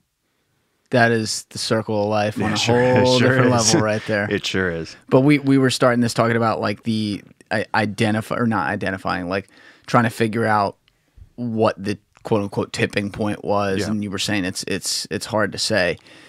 As far as like what can be done though, you know, the other point in there about like having the hope on it is so important. Unfortunately though, we do live in a world where tragedy, conflict, and disaster is what motivates the proper actions. So you do still have to strike a balance with it. I mean, I probably said this at least 6 or 7 times on different podcasts here, but like if you look at the example Dr. Steven Pinker gave in Enlightenment Now, I think that's his most recent book. You know, he talks about like moms against drunk driving as like a permutation of this whole theory. He's like, you know, if you, on December 31st each year, if Moms Against Drunk Driving sent out an email saying, hey, congratulations, we dipped drunk drivers by like 20% last year. Great job. People at home read it and they go, oh, it's going well. And they're not motivated to want to solve the problem. That's right. So instead, what they have to do is they have to paint oh my God, 700 accidents happened yesterday with a drunk driver that killed somebody, and then people are like, "Holy shit! I'm motivated now to spend money on it." And so I think, you know, I empathize with that first of all because, like, especially like in that situation, it's like a mom against drunk drivers is somebody whose kid got killed by a drunk driver. Exactly. Of course, you're going to feel strongly. Of course, but you know, how do we get it in a way so that people do see videos like what you showed in the one we put up here with the smoke and everything, and also bring it home? Because like, I'll stay with the Moms Against Drunk Driver thing. When people see that, they're like, oh, that's another American that could have been, you know, my kid or my brother or something. Whereas when people see the burning forests, the cynics, like, unfortunately, may think in their head, wow, that's awful. And go about the rest of their day because they're not thinking about what that does to everything, you know? And so I try and stick a balance with that where I try and like, you know, I literally try and on like social media, I'll try and like do one day on, one day off with the, you know, because the thing is if I post, you know, here's an ecosystem that's in full bloom and here's a beautiful picture of a pristine river, you're talking about like a 100th of the likes. Whereas if you post something where you're covered in ashes running through a burning fire and screaming about the end of the world, people are like, holy shit, I can't believe this. And everybody shares it. And so it's like, well, how do you get that message out? And so it is a frantic message, but I think that for anybody that looks a little bit deeper, more and more from organizations like VETPAW, from organizations like the Andes Amazon Fund. I mean, there's all these amazing indigenous initiatives. People are doing work to save the environment. We have those success stories like the whales, like elephant populations that have jumped back. There's so many times where if you can just remove the thing that's killing it, then nature will take care of itself. It's really that simple. I mean, we have humpback whales back in New York now. Like you see them off the coast of Rockaways. Well, that points to the other problem, though, and that is that the world is big and different countries and different peoples have different cares, right? Yeah. So, you know, we look at some of the climate initiatives and everything, and certainly there's some level of stuff that you know, let's say like corporations try to beat in for their own gain, and it's not actually really helping stuff. But then when we look at like, oh yeah, we're trying to sustain this planet, which a lot of people care about. Yeah.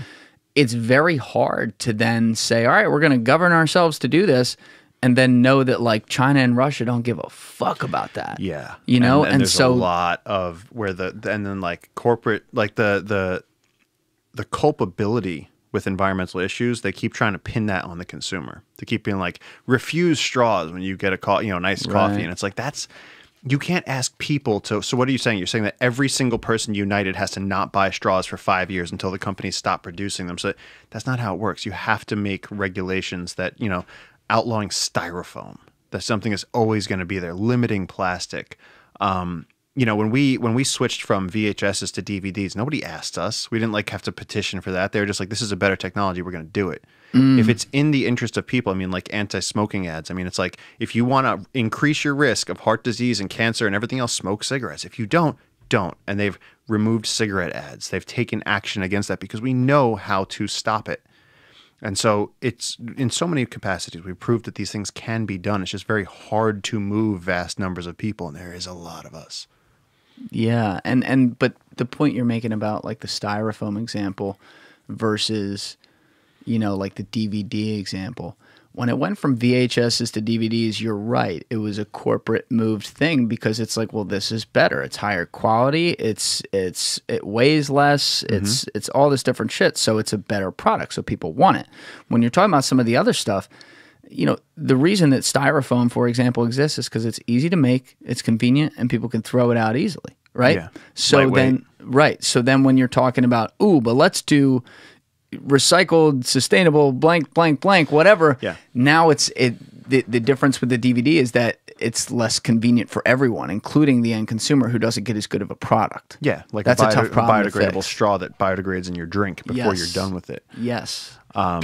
No, but in so many senses, though, it's like, are we smart enough to realize that when we deteriorate ecosystems, we're literally hurting ourselves? And again, it's a social issue too, because who are the first people affected? It's always the poorest people that still live close to the ecosystems, in low-income communities, indigenous communities, where they're still catching fish out of the river to eat. So if those are getting polluted by mercury, or if those are getting, if there's an oil spill from Chevron, who are the people that are suffering? Those people. People in New York City don't care. All their shit comes wrapped in plastic. Right. And so it's like, it's extremely difficult first to make people care, next to actually affect any kind of change. And so that's what we're dealing with. And that's why conservation is so multifaceted. You need people that are doing podcasts. You need people that are web designers. You need lawyers. You need scientists. You need indigenous people. You need activists. You need so many different people to be on board with this. And honestly, even the fact that celebrities have come out. DiCaprio's been doing a great job of really putting himself out there as a spokesperson for environment. He was there. I think he actually went and flew and met with Putin. DiCaprio actually went and met with Putin. This is before the war. Oh, this was right? 10 years ago. Yeah. And he sat down and he goes, "Let's talk about the pussy tiger." And I think there was something that I want to say his plane had an engine misfire and had to land, and Putin knew about it. And so by the time DiCaprio showed up there, he was like, you were pretty much in a plane crash and you still made it to this meeting. And he was like, "Mr. Decapitate, you're a real man." But no, I remember that they had an affinity for each other. And then DiCaprio came back to New York and raised, I think it was $25 million in a one-night auction at Christie's. Wow. And so it's using that weight, that star power to actually, and then it looks cool. That's the other thing. He actually does. People give him shit sometimes about using the private jet when he's all into climate change and shit.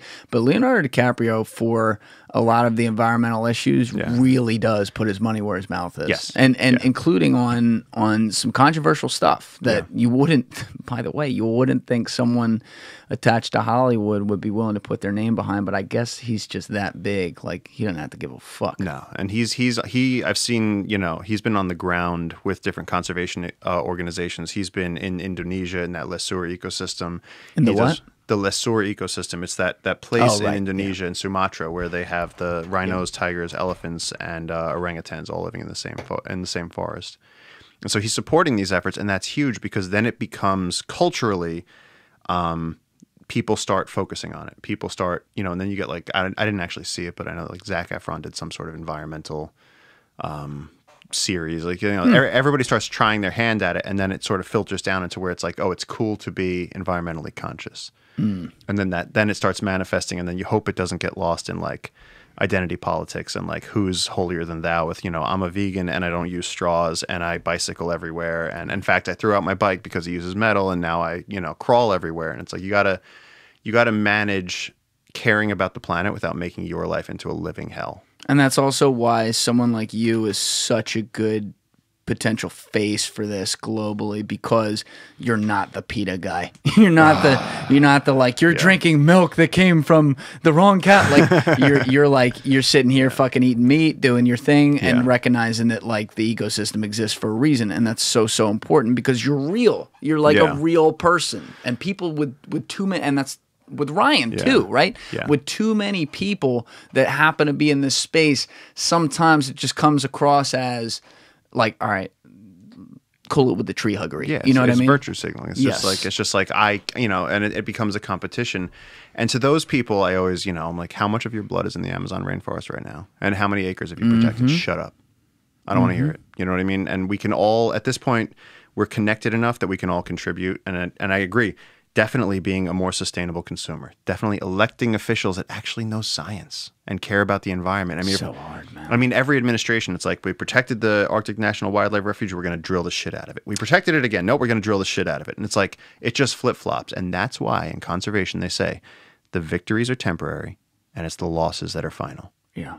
All it takes is the first person to be like, no, we can let that contract go. Yep. They're a donor. Let's absolve that national park. Right. We don't need it. And I do think, and this is just my opinion, but you know, for things, if I were you or someone else working in different levels of conservation, I would not even have on my drawing board politicians, because the moment you win one, you're going to lose one too. Yeah. No. And it's you're never going to get anything there. It has to come from the people. It has to be motivated, and that's why we got to put a face on it and everything. But like, one of the things that I was so impressed with for JungleKeepers and what you're doing specifically is that you know, or you seem to know at least when I asked you about it, like exactly what is needed. And so for people out there who have been listening to you go through the Amazon, and we're going to keep going on that with a lot of stuff today, but before we get there, like on the ground, you had mentioned that you are converting miners and loggers and stuff, but what goes into that? And like day to day, you and your rangers who are armed and dangerous everywhere you go, like what are you doing? Like what is this money that goes into JungleKeepers? What is it funding exactly? Yeah, and that's a very important point, because a lot of people want to support conservation. They want to do something that makes an impact. But if you throw a donation out to one of these major conservation organizations, where's it actually going? Because I see billboards, I see high-paid staff members, I see all this stuff, and you don't know whether that money that you're giving them is just going to this vast machine that is a press machine, or is it doing on-the-ground tactical conservation? And that's one of the great things with JungleKeepers, is that we can very clearly trace. I mean, you donate $5, you're talking about food for a ranger. You're talking, I mean, down to the boots, down to like literal gasoline for the motors to take them on patrols. And so the good thing is at this stage that we're big enough that we're protecting a lot of forest. We're small enough that every single donation goes directly towards employing local rangers to protect their own heritage. And so these people are going around. So I've been going around with the local guys for years and years and years. At this point, JungleKeepers, I mean, we've built this incredible team. And so we have people from all over the world. A lot of people from Montreal are with us. And we're actually, there's a tech entrepreneur named Dax Da Silva who got in touch after the last Amazon fires, and he has like his company Lightspeed that he founded is the competition for Shopify. And so he got in touch and he was like, look, what do you guys need to actually make this a reality? And he wasn't just talking with us. Dax was talking with conservation organizations around the world. I mean, this is a guy that sort of won the game of capitalism, and he's going, okay, now how do I help? That's great. This is someone that loves nature deeply, and he's going, because everyone's going, oh, why don't the billionaires fix everything? Well, this guy gets on the phone with me and he goes, what do we need to actually protect this river? Let's start. And so we started actually hiring more rangers and getting more boats and then sending them out. And now we have a bigger area that we can protect. And you don't really have to work with governments because, like you said, these are the places where the governments don't even go and everything goes. Exactly. This is literally one of the most lawless places on Earth. Like when we want to bring, if we have invaders on a piece of land, and again, it'll be like the locals will call us and be like, look, we just got noticed that there's loggers and they've cut down like 3 ancient trees and they're doing all this stuff. if we try and get the local authorities out there, the corruption is unbelievable. First of all, they'll notify the loggers that we're coming. Next, you have to wonder if they're going to try and, take bribes. I mean, it's so difficult to get this work done, but on the ground, we just keep hitting it and keep hitting it and keep hitting it and keep working with the local guys. A lot of the people that we're seeing now are guys that used to be loggers, and they're so hard. I mean, this happened with like Teddy Roosevelt. He was a hunter, and then he started to see how quickly this stuff was vanishing. And he's like, yeah, I was a hunter, but I love it. And so when you see the hole start to drain, start to go away, you go, no, we got to protect it. And so a lot of these old Amazonian guys that grew up being loggers, now they're in their 70s and they're like, look, I cut a lot of trees in my time, but what's happening now is wholesale destruction. And they're like, how can I help? And some of them are landowners, and they're like, can I add my land to your reserve? And they want to help create this corridor because they see their way of life going. How many people do you have now? We have, I think right now we have 11 rangers, and we have 2 indigenous female rangers. We have a few different, we're working with the local communities. We have a couple guys that used to work as loggers. It's really an awesome team. And that's where one of our guys, he's from this community that's further upriver, and he was actually shot in the head by an arrow. Is this you sent me a text, so you're down there away from signal sometimes, so you were here, and then you were back down the Amazon in August, and I wanted to check in maybe like 3 weeks later, and I sent you a text, I get a response back like 3 days later, and it said, I was just like, how's everything going down there? And you're like, it's insanity. Near the cities, the burning continues, but I'm out in the farthest reaches, messaging on a sat link. Out here 2 days back, the Uncontacted Tribes killed 3 loggers. Their 6-foot arrows have a greater range than the logger's shotgun. I mean, I don't even know what to say to that. Like, you just said, what's up, man? I'm sitting there, I'm like, oh right. Wow. So I guess the arrow went into that guy's head. Fuck. Yeah. Okay, cool. Yeah, no. So, and that, I mean, I was out. Like, I could show you on the map where I was, and it was the middle of nowhere, and they had a sat link. And so, like, I just, like, turned my phone on and, like, connected to the Wi-Fi, and, like, 2 things came through. And it was like, you can't load anything, but it's just, you can send out an SOS or something, and somehow your text message slipped through in the middle of it. It's hilarious. But that's the kind of shit you guys are dealing with. Because, again, like you were saying earlier, just because there's so much info going today, I want to make sure people don't forget some of the stuff. But it's like some of these tribes, like, they've never been talked to. So everyone's their enemy. Anyone who's a human being is their enemy. No. So you got to be head on a swivel with them. Yeah. And even, so there was a story where on the outskirts of Manu National Park, this guy, local guy, started going into the jungle and like leaving them piles of bananas because they're hunter gatherers. They're nomadic through the forest, and so he started leaving them piles of bananas and maybe like a machete. You know, they don't have metal. They missed out on the wheel. They've never held a spoon. These are people that are out there, no shoes, no clothes, and so he'd leave them a machete and some bananas, and they'd come take it. And then after like a year, he would start being there when they came to take it, and they would see him and he would see them. And then after some time, he was actually able to interact with them. He could only speak a few words of their language, but this what went do on. They speak? The guys on our river speak. They're called the Mashkupiro tribe, and so they speak some sort of some dialect of the Yine language. And but this guy who was interacting with them, one day they found him. They call it porcupined, arrows sticking up out of his body, like several arrows. We don't know why they killed him. He was only there to help them. He absolutely loved these people, was advocating for their rights. He did something, or they interpreted something he did as a threat, and they killed him instantly. One of my best friends down there in 2004 was coming down a river as a logger. He's now a conservationist, but at that time he was working as a logger. So he's from down there. Oh, yeah. One of the local guys, real hard ass, this guy named Victor. And they ambushed some of his people, and by the time he got there, I think it was his brother-in-law, was on the beach, flayed open at the stomach. They'd removed his testicles, they'd cut off his arms, and they'd opened his stomach to see what he was eating. And his wife had been with him when this happened. To see what he was eating. To see what he was eating, because we're that foreign to them. They don't understand. And just like a fish, they're like, let's see what it was eating. And there's no laws out there. So they shot him in the leg. They started the battle cry. They started running out of the forest, and he knew he wasn't going to run fast enough to reach the river, so he told his wife, just run for it. She ran, jumped in the river, and just floated down the Amazon. He got ripped apart on the beach. And so when my guys showed up, they found him. There's blood all over the sand. And when they found his wife, she told them what happened. And so they just had to like pick up the pieces of them and go. And there was arrows all over the beach. For nothing. Because they were curious. Because they're scared of outsiders. And again, you can't really... They know it's a human. They know it's a human, but you can't really fault these people for this type of action either, because they're coming from times where they were so persecuted. Right.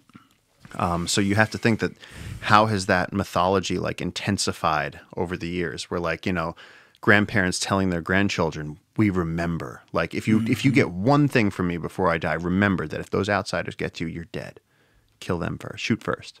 And it's a tight enough community that can actually work, because they don't have zero access. I mean, like, how big are the average uncontacted tribe that lives in, I assume, like one place only? Like what? Yeah. Like their base? Like how big is it? I mean, most of the ones that we deal with are nomadic, and so like I think as many as 20 or 40 in a group, in a clan. But like, there's a lot of questions. How are they staying? There's only 20 to 40 in a community? It's the thing is, everything's under the forest. The Amazon is the great concealer of everything. So like, we see them when they come out onto the beaches. And so when they come out onto the beaches, how many of them are still in the forest? They're communicating using capuchin monkey calls. And this is another thing. One of my guys was out there. That's not their language. That's not their language, but they have like this shorthand where they can actually communicate using different animal sounds.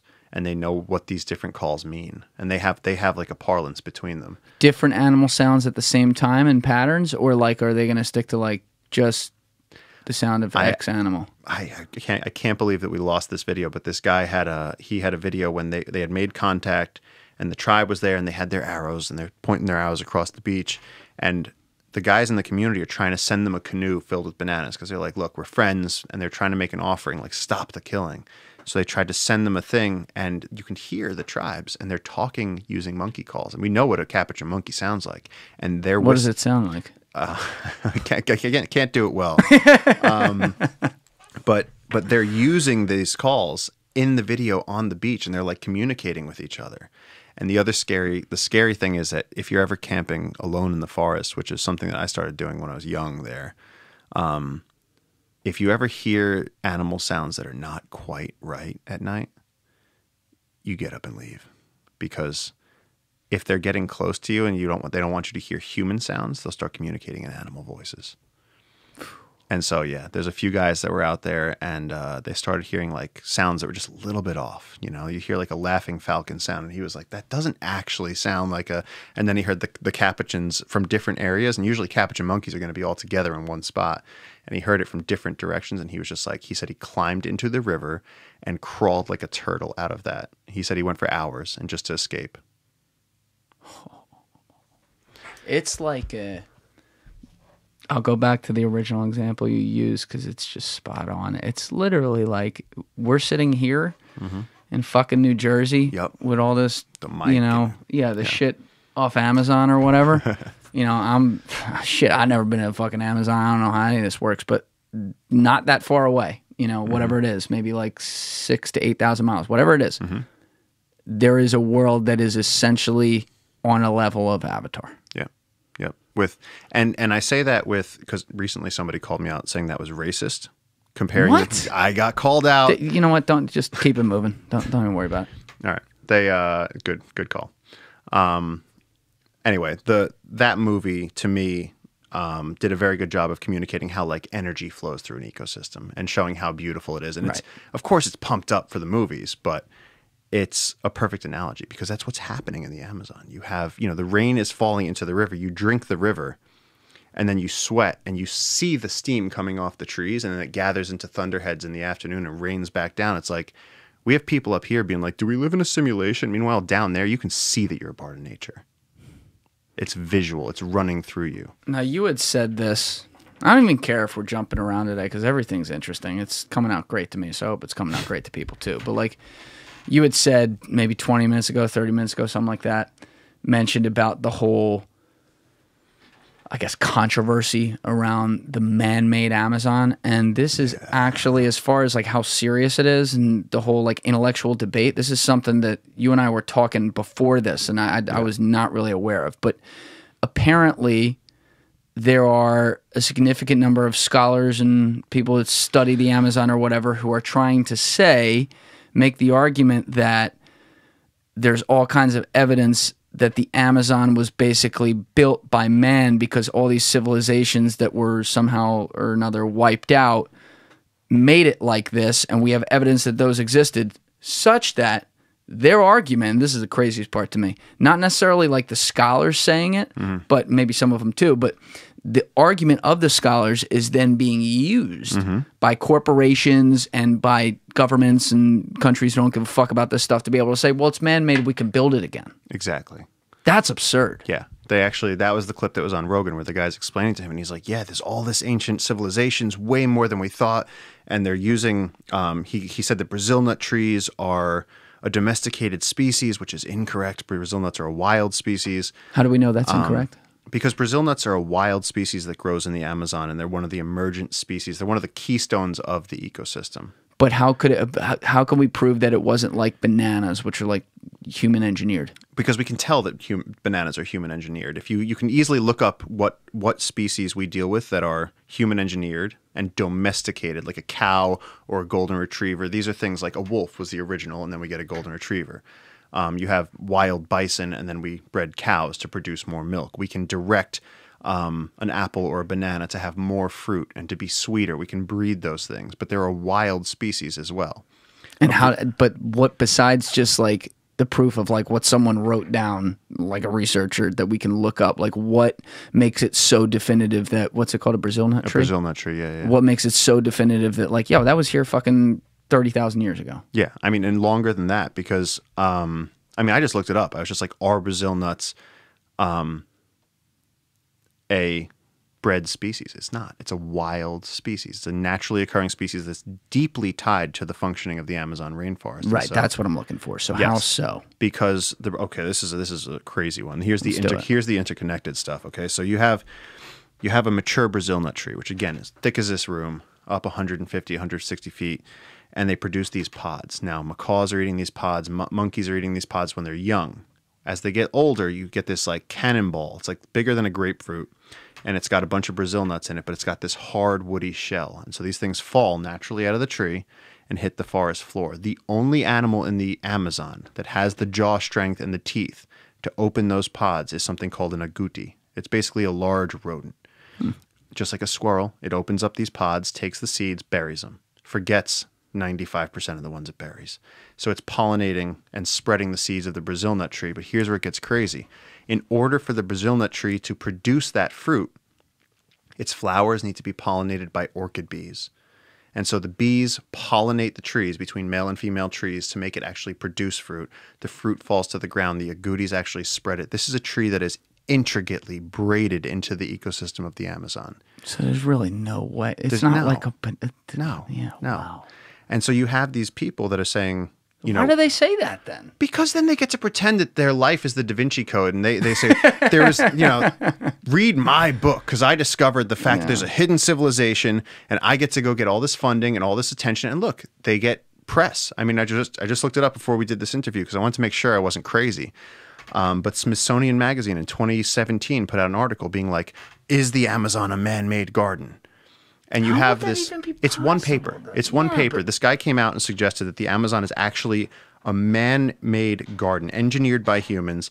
And then at the end of the article, they cut it back and they go, yeah, but it also might not be. And they're like, they bring up another example. Again, this is 2.7 million square miles. Yeah, it's bigger than the continental U.S. Man-made garden. It's ridiculous. It's absolutely, also just the complexity of the ecosystem. It's an absolutely crazy claim.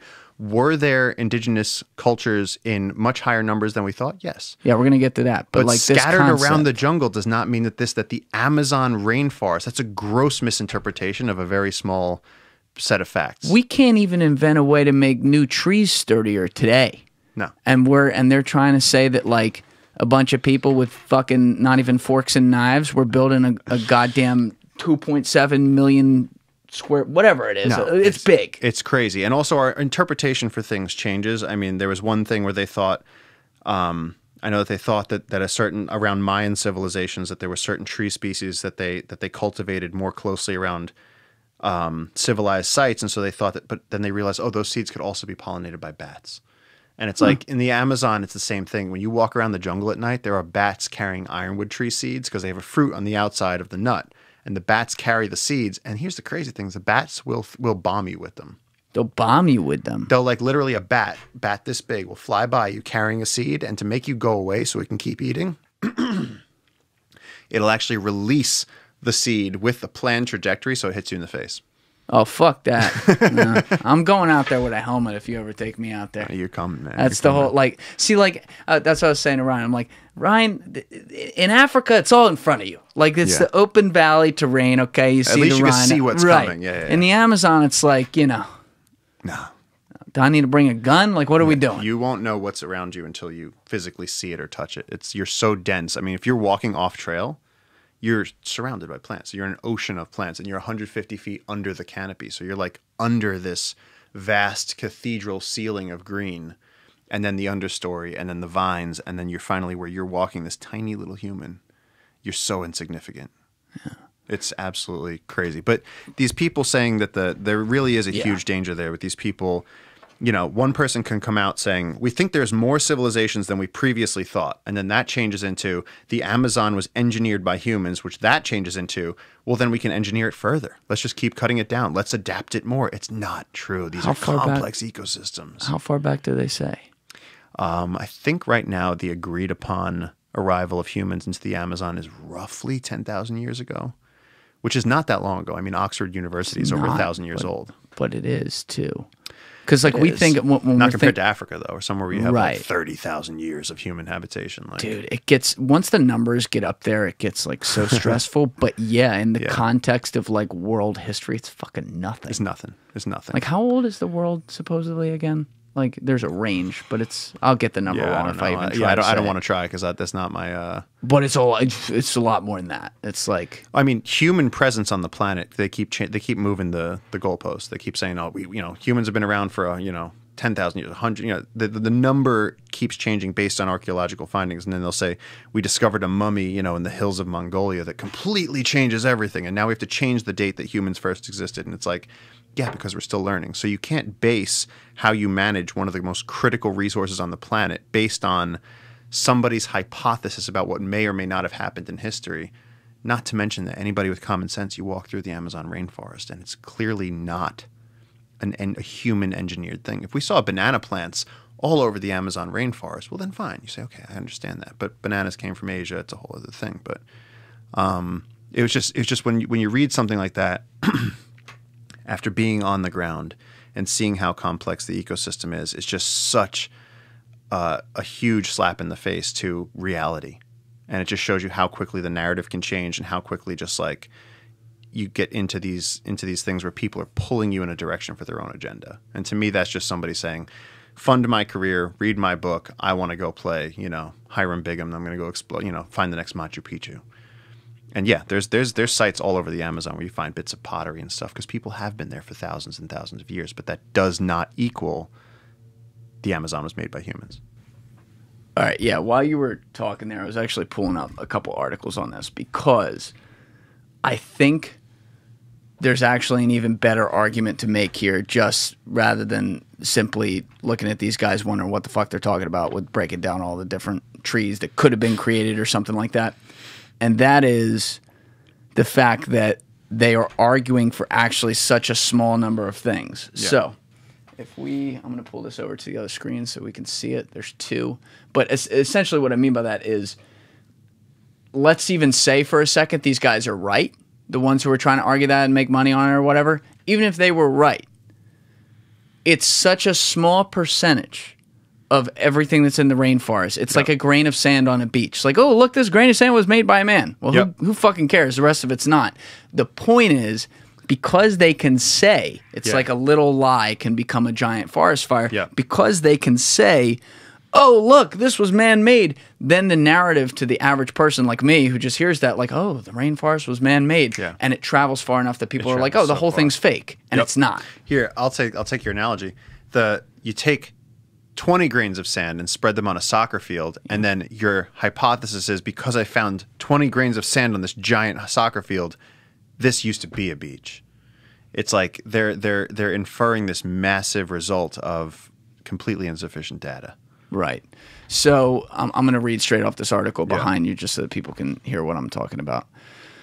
But was it really? In less rhapsodical verse, scholars in the past quarter century have shown that the mythical image of untouched nature is just that, a myth. See how they paint that? Like, oh, it's a myth, the whole thing.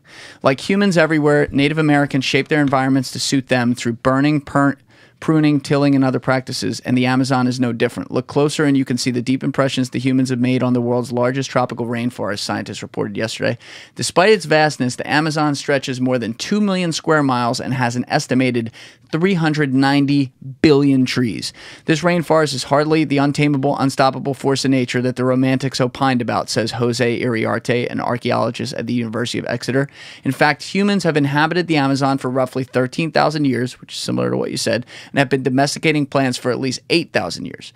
So it goes on to say that there's a number in here somewhere, like farther down in the article, where they talk about like 85 or something different, I guess, like tree species and stuff like that could have been molded by humans. Number one, that doesn't change that it happened a long time ago, so the trees are old as fuck. And number two, that's such a small number. 85 tree species that have been in some way bred, where you're talking about 16,000 tree species in the Amazon rainforest. It doesn't make any sense. It makes no sense. That might have been in the other article. I remember the number 85 was somewhere. But either way, whatever it is, people don't even go with that number because I can't pull up where it was. I think the point remains, it's all about the narrative. Like, how do you not paint the narrative based on what these people are saying? And you could even, as you did, you could even argue the argument in its entirety. Like, wait, how is some of this stuff, how could that even be that a human change this like genetically to form this plant? No, and again, there's tons of examples of us engineering. I mean, corn, tomatoes, potatoes, bananas, apples, everything that we really have as mainstream products, we've engineered in some. They're domesticated. We've improved their productivity, but we do know that there are also natural species. Not everything is engineered, and so they're incorrectly identifying some tree species as engineered, which they are not. And then they're saying that the prominence of these species means not that it could mean that in those test areas that people planted them. Sure. And there might be a higher prevalence of them there. But across the Amazon basin, it seems that they're lacking an understanding of how much space they're dealing with. Were there ancient civilizations? Absolutely. Does that equal the Amazon as a garden made by humans? No. That's an insane logic train. Yeah, and I think also, like, when people are looking at it in the context of the whole capitalism structure on top of it that we've talked about a bunch of times today, but like when you're thinking about the different places who are funding it, who may just passively be able to use that argument, all it takes is not having enough people speaking up to call that out for what it is, just like this, to allow that to continue. But even more than that, it's like, how do you incentivize the people who they're paying to do this not to do it? And that's why you guys are out there saying, hey, we'll pay you more money through our funding and stuff to help us stop this, versus actually like cutting down the trees or mining the gold. Yeah. No, it's literally what drives someone to go be a logger is usually that they've been pushed out of their indigenous lifestyle. Let's start there. So they're already victims, and then they have no other options. They're not good at integrating into Western society. And the things that they know are the forest. They know the trees. They know the animals. And so what you can get a chainsaw, and you can go, well, I know how to identify these tree species. You're telling me I can make how much? I can make 3 years' salary in like a month? Let's do it. And then, of course, most of these guys, what actually happens is that they don't make as much money because access is so difficult. You need that heavy machinery. And so you have these big companies coming in and subcontracting where they're giving them the funding to bring in that heavy machinery. They cut down the trees, they bring it out, and by the time it all gets figured out, most of the loggers in our region only make about 40 Peruvian soles per day. How much is that? Which is like $15. Jesus. Per day for back-breaking, like brutal work, dangerous work. I mean, when you cut down one of these trees, it's like cataclysmic watching it come down. But some of these people, like plenty of them, the danger you've been talking about is like they'll shoot at you. I mean, that's when you're really far out there in the areas where the uncontacted tribes are. But there's plenty of areas in the Amazon where you're not at risk of coming into contact with those people. So you just walk up and talk to them and try to convert them. Oh yeah, no, and again, that's what I'm talking about. Where not being perceived as you know, a sunscreen gringo, where it's like if you're surrounded by a team of local guys who have credibility down there and you roll up on loggers, well, we can walk in there and just be like, yo, you guys got a drink? You know, we're not trying to, our thing is never confrontational. We don't want, we're not trying to go down there and be like, you guys are bad. No, if anything, we're going to sit down and we're going to be like, hey, what are you guys doing? How much you earning? Who are you working for? I mean, just a few weeks ago, one of the loggers actually stopped by our research station at night and he wanted to charge his phone because he was actually keeping GPS data on like what trees he was. I mean, these guys are connected, like, and they were like, are we allowed to charge here? He was like, would you guys like give us some? We were like, sit down. We were like, come have some coffee with us. And it's like, we made an ally that night. We hung out, we shared some whiskey with him. And it's like, now I told him straight to his face. I was like, look, I'm a conservationist. I'm trying to stop the logging on this river. And he was like, yeah, it's a real problem. He was like, it's what I'm doing, but it's a real problem. And then I was like, look, I was like, can you, I was like, if you guys are going to be milling any stuff, I was like, can we come in and see it? And he's like, dude, come on over. Like, totally chill. Hearts and minds. Hearts and minds. Why would you make enemies when you can just make friends? And then now that guy knows, he's like, yo, they let me charge up. That time I needed it. They gave me some whiskey. We're friends. And then so when we come in there and we go, hey, can we actually protect this land instead of you cutting down these trees? We've actually had it before where the guys have been like, we're happy to do that. And we'll tell you this, you should get this piece before they cut that because they're looking at that one next. And so as you start that momentum, they start to go, well, why would we want to go do 6 months of backbreaking work surrounded by venomous snakes, getting rained on, starving in the forest, and risking getting killed with these falling trees when we could just work with the conservationists? It's literally, it's easier, it's safer, it's better for them. We give them health insurance. It's literally taking them out of the shadows of the forest and bringing them into somewhere where they're professional protectors of the Amazon. Is it that hard, though? I'm just thinking like a cynic here because you kind of have to with some of this. Like, if China wants to keep funding this, because as you've pointed out, like they're a huge problem, whereas like the U.S., for example, our issue in the supply chain here is that we're buying it, right? And we're not asking questions about that, which we deserve blame for. But like on the actual funding it, that's where it's more from China and some other places, and China's just the biggest. So let's stick with that example. Like, how hard is it for them to economically just re-incentivize these people to be like, oh, fuck that, you're working with the conservationists, now we're going to give you this? I think our biggest challenge is scale. You know, we're doing this over, 55,000 acres, but it's a teardrop in the ocean. It's such a small, the Amazon is so damn big. How many miles do you personally cover when you're down there? It's hard to say because of the way the river goes, but I mean, 55,000 acres is a significant amount of land. That's a huge, I'm trying to think in terms of how many Manhattans that is. I'm gonna do acres to miles in YouTube. So miles is gonna shrink us significantly because square miles are gigantic. Yeah, square miles. That's still 86 square miles. Yeah, and you're an 11-man team. That's a big area. Yeah, but that's nothing. It's nothing.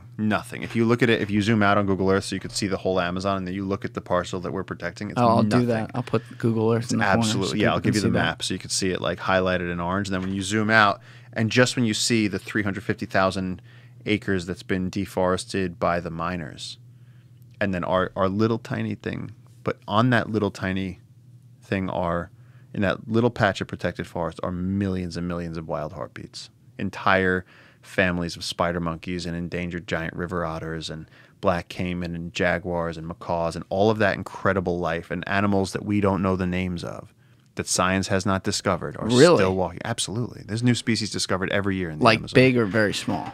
Both. I mean, there's some big species we haven't even discovered? Oh my God, dude, there's 40 species of fishing bat in our region that have been described. Bat? Bats that rely on fish. They fly low over the water and they pluck fish out of the streams. And so there's 40 species that we know of fishing bats in the Amazon, and that's just that we know about. And then how many ant species, termite species, and then like when you start breaking it down into all the different phyla and genuses, it's like there is so much life out there. And don't forget, people, just like the deepest parts of the ocean, people have not had access to the canopy. It's incredibly difficult to get up into the canopy of the Amazon. So people... What do you mean by the canopy of the Amazon? I mean, the tops of these trees are 160 feet in the air. So if you're a little, fuck that. 5'9" human, you're talking about like literally a skyscraper. And so there's scientists that have made hot air balloons, and then they have like these big net floats where they put it down on the canopy, because it's like, how do we go to different spots of canopy? And then here's where it blows exponentially out, because even if you have, let's say you have a river, and then you have a research station next to the river. And so let's just say over the course of 50 years, you have a certain amount of scientists going to this one spot. But when you fly like in a Cessna over the Amazon, and you can go for 2 hours without seeing any break in the forest in like the really wild parts, when you think about the fact that no one has been to the center of that spot, 30 minutes by plane from one river, and you say drop a scientist right there, keep going another 30 minutes by plane until you hit another river. No one's been there. No one knows what species are there. You know who's been there? The Nazis after World War II. They buried their shit there. That's where they are. Guaranteed. They just fucking threw it out of the plane. They took one of those like SS leftover Cessna shits or whatever the fuck it was called, and they got a longitude and latitude, and there's literally half the world's wealth sitting down there. I'll bet. Hidden under you got to get some LiDAR. Gotta get some. Get some LiDAR. Scan under the jungle.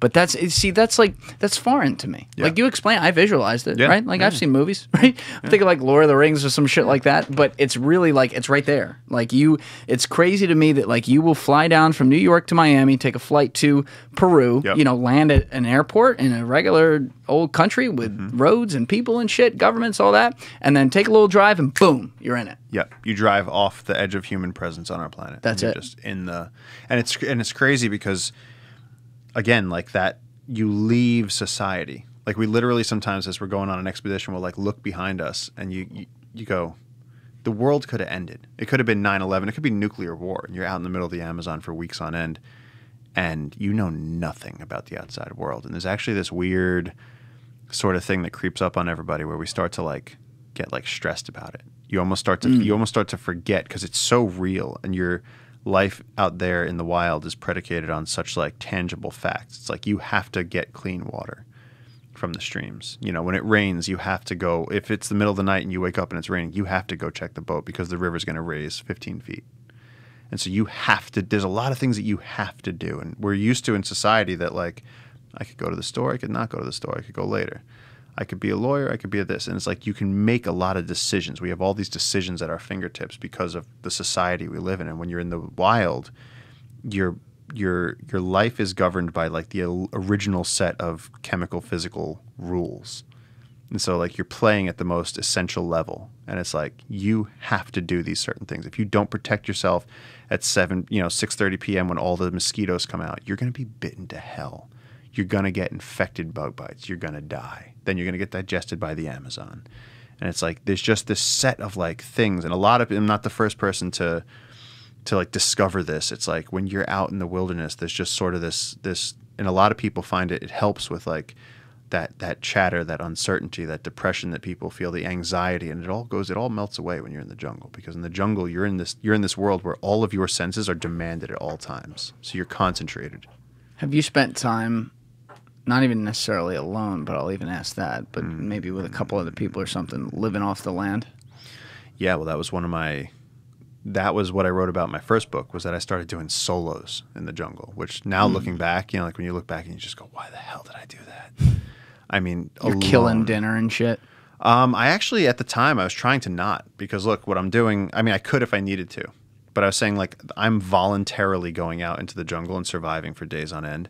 So to me, it's like if I'm killing game for that, it's like it's still not something I need for survival. I theoretically could pack my food, so I did.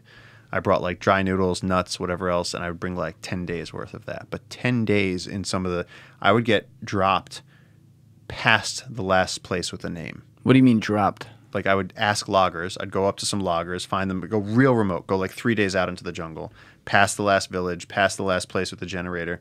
You find some loggers working out in the real deep spots because that's where the big trees are. And you go, guys, look, is there any chance that you could drop me as far as you're going, drop me there? And they're like, what? And they're like, yeah, sure. They're like, so you're going to commit suicide? I'm like, no, I'm not going to commit suicide. I got a pack raft that I can pop out. There's this company in Colorado called Alpaca Rafts. They make rafts that'll pack down to the size of a tent. And so I popped that in my backpack. I got food supplies. I got a camera. I got my notebook, all that shit.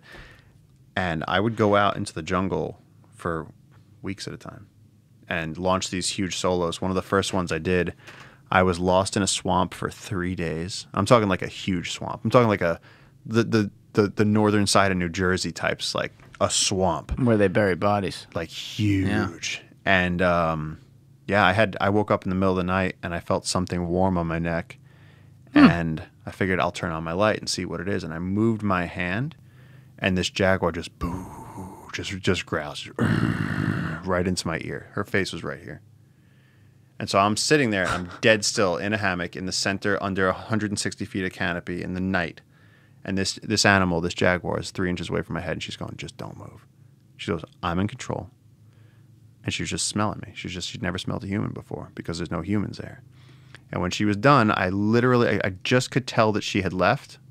I couldn't hear her breathing anymore. And then after about 20 minutes, when like my heartbeat slowed down, and I was like, okay, and I moved a little bit more, the slightest motion. I turned on my light. She was gone, but this thing was 3 inches away from my head. Middle of the night in the jungle. How big was it?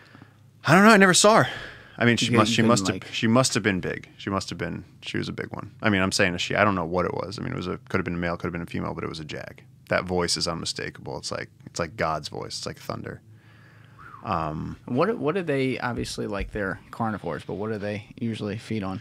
See, a jaguar has a limitation because they're larger predators, so they want to take down a wild boar, they want to take down a deer, so they're going after peccary, they're going after brocket deer, whereas an ocelot, which is a smaller cat, an ocelot, think of like 2 times a house cat, not quite a jaguar.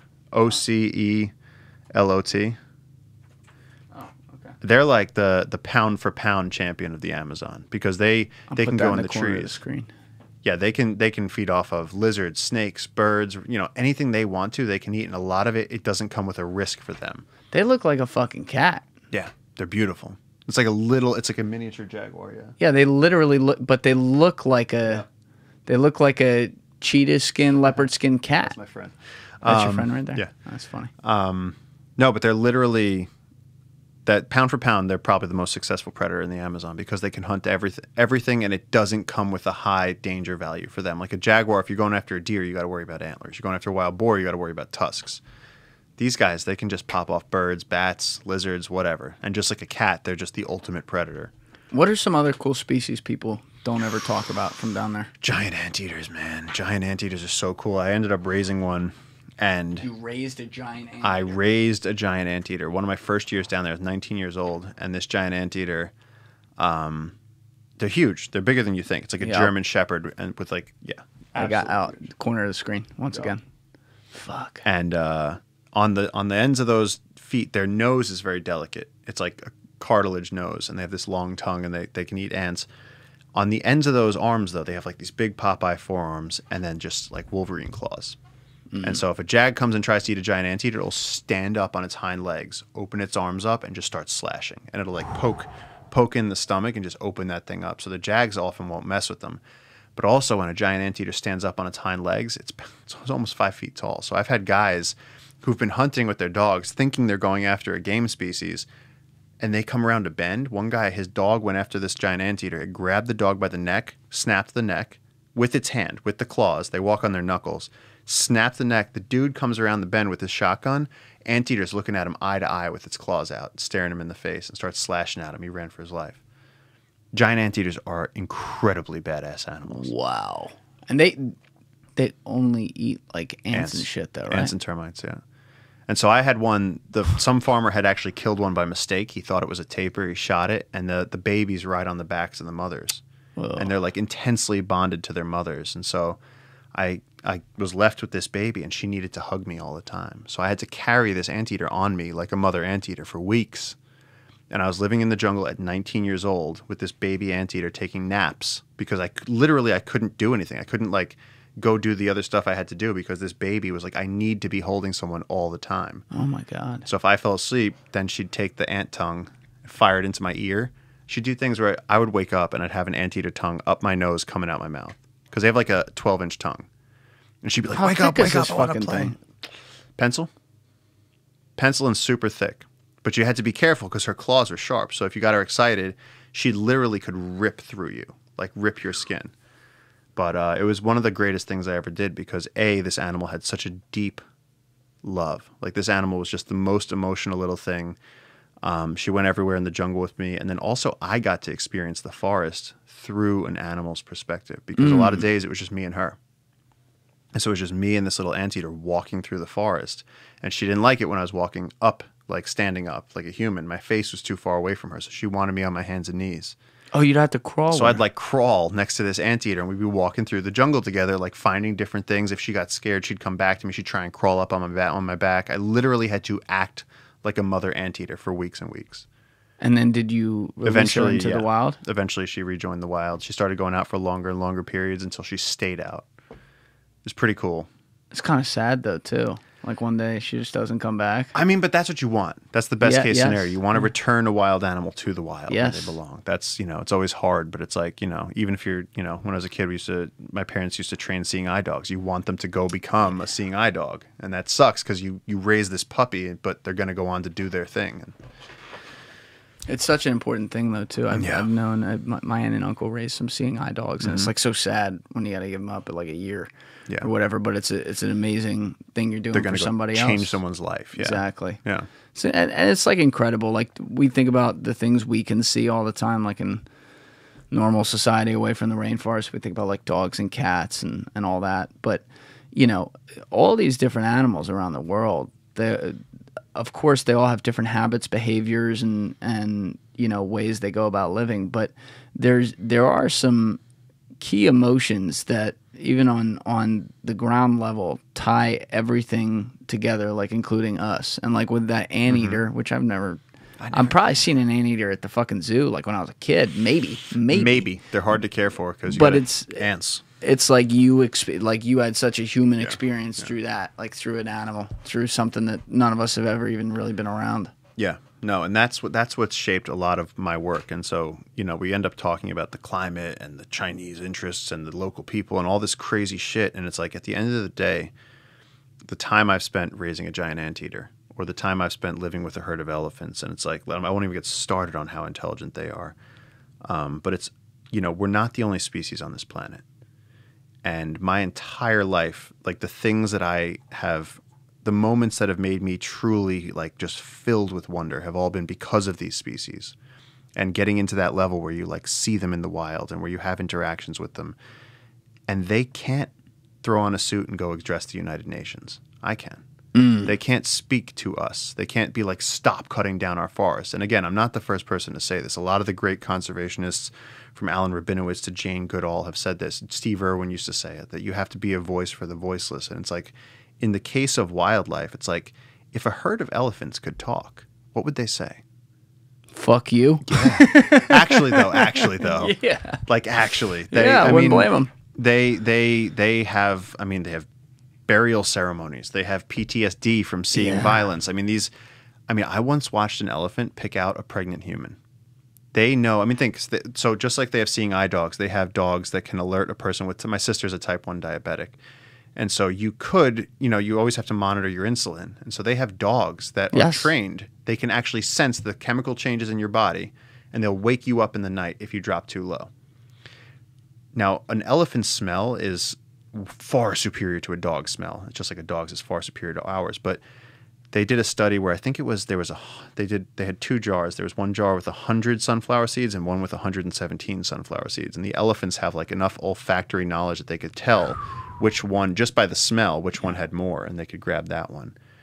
I've watched an elephant walk up. We were living with a semi-wild herd of elephants, and this elephant walks out of the forest, and there was like 3 people in a row. She said hello to one. They tap you on the forehead. There's a whole greeting system with elephants. And then her trunk went straight to the stomach of this one girl who was like recently pregnant.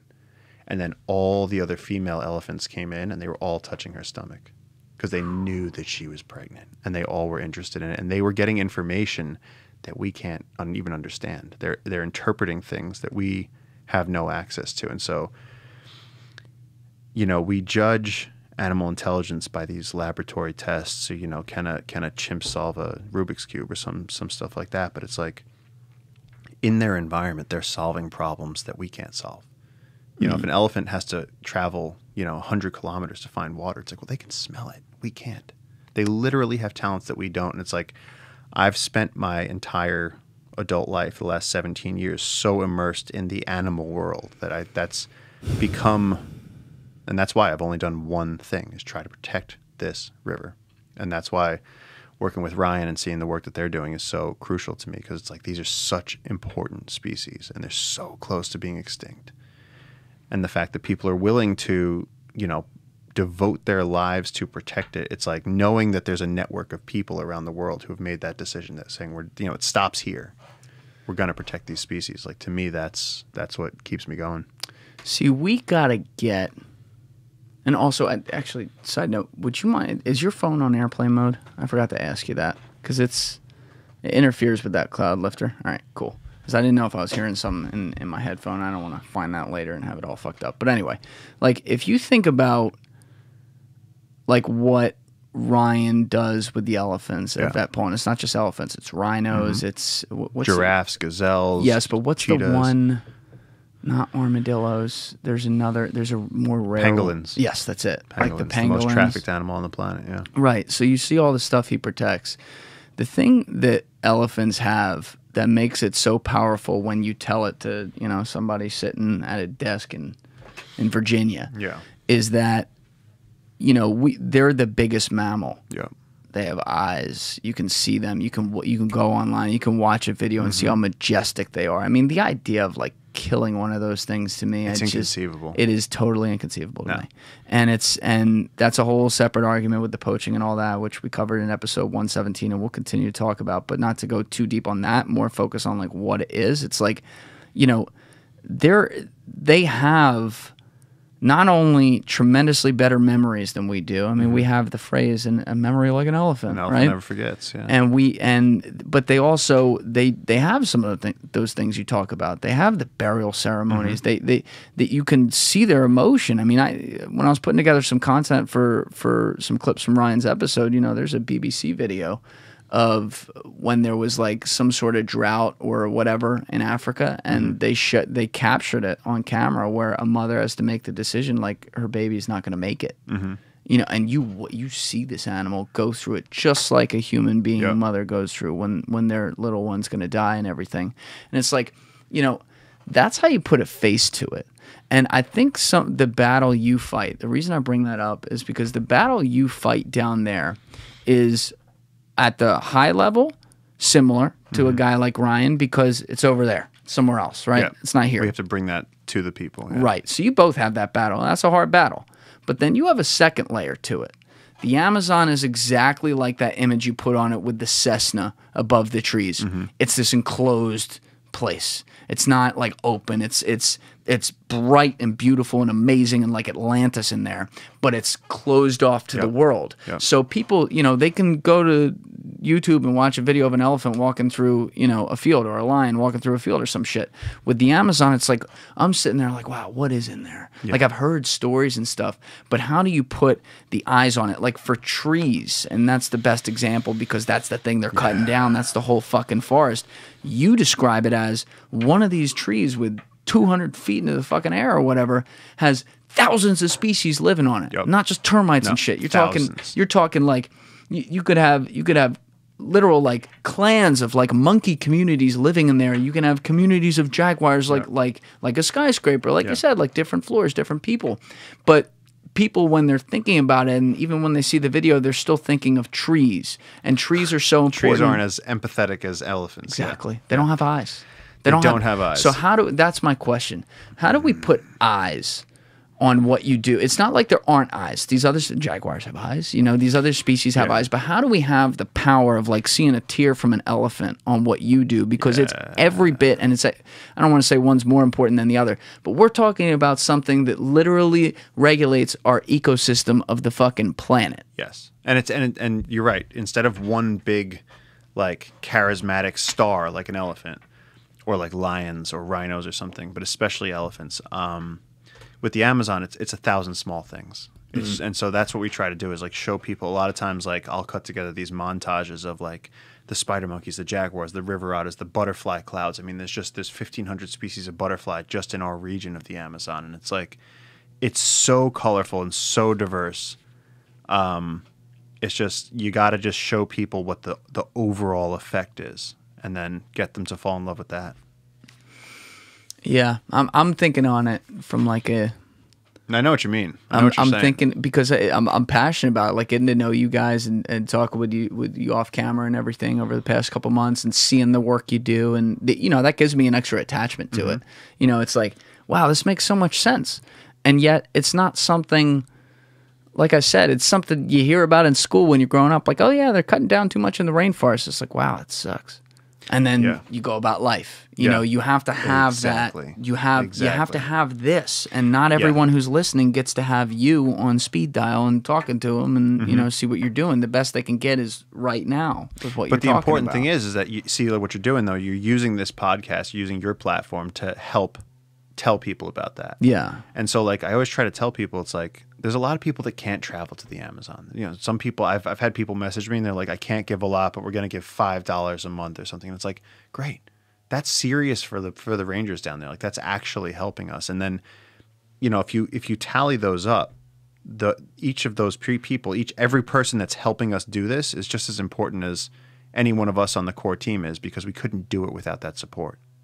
Right. I could be here all day long, telling every story about animals, showing you everything about anything. But if people didn't actually support us, then it wouldn't be worth anything. I'm just some guy telling stories. And at least like you've had a lot of success, actually not early on, like you've been at this for a while. But I'm saying you're not coming here operating off a budget of zero with no awareness. Like you've been around, your face has been all over the news at different points, and you have solid revenues of money coming in. But it's like, we're trying to cover 2.7 million square miles of space. It does take funding. The crazy thing to me is that and I said a similar thing about Ryan's stuff. It's like, it takes a lot less than you think. It takes a lot less than you think because these people aren't making a ton of money out there. And the more, every time you pick somebody off and you convert them from like a logger to helping you are now planting a seed within their community to where they can kind of convert other people and spread like the emotion of it. Oh yeah. Dude, great story off of that. So this guy, the same guy that the story where someone was killed on the beach by the tribes, this guy, this logger, Victor. So when I met him, he was a logger, and we needed a boat driver like quick. Our boat driver couldn't make it, so we hired Victor, and we loved him. Awesome guy, real hard ass. Had been through so many survival situations in the Amazon, had been through the military in Peru, and the thing is, he had this one bum leg. His knee was calcifying, and he couldn't walk. And so as time went on, he started working with us more and more. He was like, this work is so much better than logging. We invited him in to, he just became part of the family. But as his leg got worse and worse, he literally couldn't walk. Like he couldn't carry a motor. He couldn't provide for his family. And so we did this. We ended up doing a fundraiser on Instagram, raising $15,000. And we flew him out of the jungle to the capital of Lima, where the doctors gave him knee replacement surgery. And then we brought him back. And so now he can walk around. In fact, I watched him play football the other day. Oh, wow. So for a guy that has to walk around the Amazon for his livelihood, we really did something to help this guy's life. And now when we roll into an indigenous community and we got Victor on our side, he's like, these guys are here and they mean it. Yeah. These guys changed my life. And it's like when you invest like that in people where you really, they say biocultural conservation. When you really, but what that means on the ground is like literally making those human connections. I mean, each of these people that I work with are, any of the guys that I consider part of my core team are guys I've worked with for like 10 plus years. And that's the value of the fact that you're not just somebody who got passionate about this, learning about it, and said, oh, I'm going to go down there with this plan and that plan, and we're going to get funding behind it and do it. You went down there without a plan. You went down there as a kid, effectively, and you made relationships. You also learned the terrain yourself. Yeah. And then over time, some of those relationships, some of which it's like you're converting people from wanting to do that. Other times it's people who already feel the way you feel. Now it's almost like over the years, and I mean this in a good way, like you backdoored it with JungleKeepers and what you do, because it's like, wait a second, we've already kind of been doing this. I'm just going to put the name of something on it now, and now I need all you who aren't necessarily going to come down here, but in places like America where we have people with some financial means, I need you to help us do this so that all the things that you're enjoying, whether it's, that using that paper in the printer today or, building that house that's going to be up for the next 300 years, you can continue to do that and not worry about it, because what you don't realize is it's running out. Yeah. No, I definitely had that no I ran into it because it was what I loved. I loved the rainforest. I loved the guys down there. And it was years before we slapped anything onto it, before we like realized that we could. That's the other thing. When you're starting out, you say the problem is so big. You're talking about like a global planetary systemic problem. The destruction of the Amazon. And it's like you don't think as an 18, 19, 20-year-old that you can have any effect on that. But then having that awesome local team, spending those years of just not even trying to have a direction. We were literally just like bringing people to the jungle, trying to support ecotourism, and we just built this clan. And then that was what enabled us to go out and say, okay, wait, can we get organized? Can we bring in more people? Can we get some people who can actually help us? Because I learned to walk barefoot and carry a machete, and I learned how to take data on species and film. Those are my skills. I'm a wilderness guide. These guys are local indigenous people. They don't know how to work spreadsheets. They don't know how to do all kinds of all of the work that you need to do to actually be an organization. So we had to bring in people. We had to get funding. We had to find the people that could make that dream a reality. But it's like without that original investment of time with the people on the ground, you know, if I had showed up with a plan, if I was some prestigious PhD student that's, you know, or professor that shows up and goes, this is how we're going to create this national park, and it's a different thing. This is starting from the local people and going out.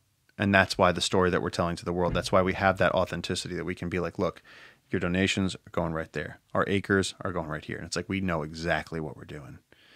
And having the local team behind us is just like the coolest thing in the world.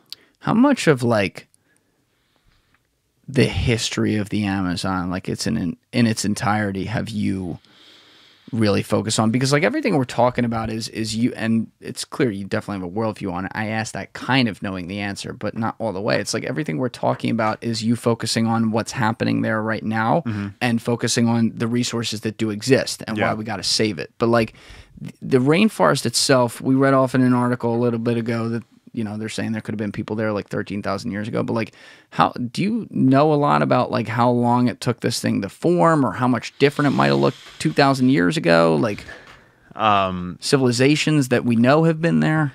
I mean, again, the civilizations thing is a fraught topic because there's so many different. You know, you had the Incas in the Andes. You had the Incan civilization, and of course they were interacting with the Amazonian tribes.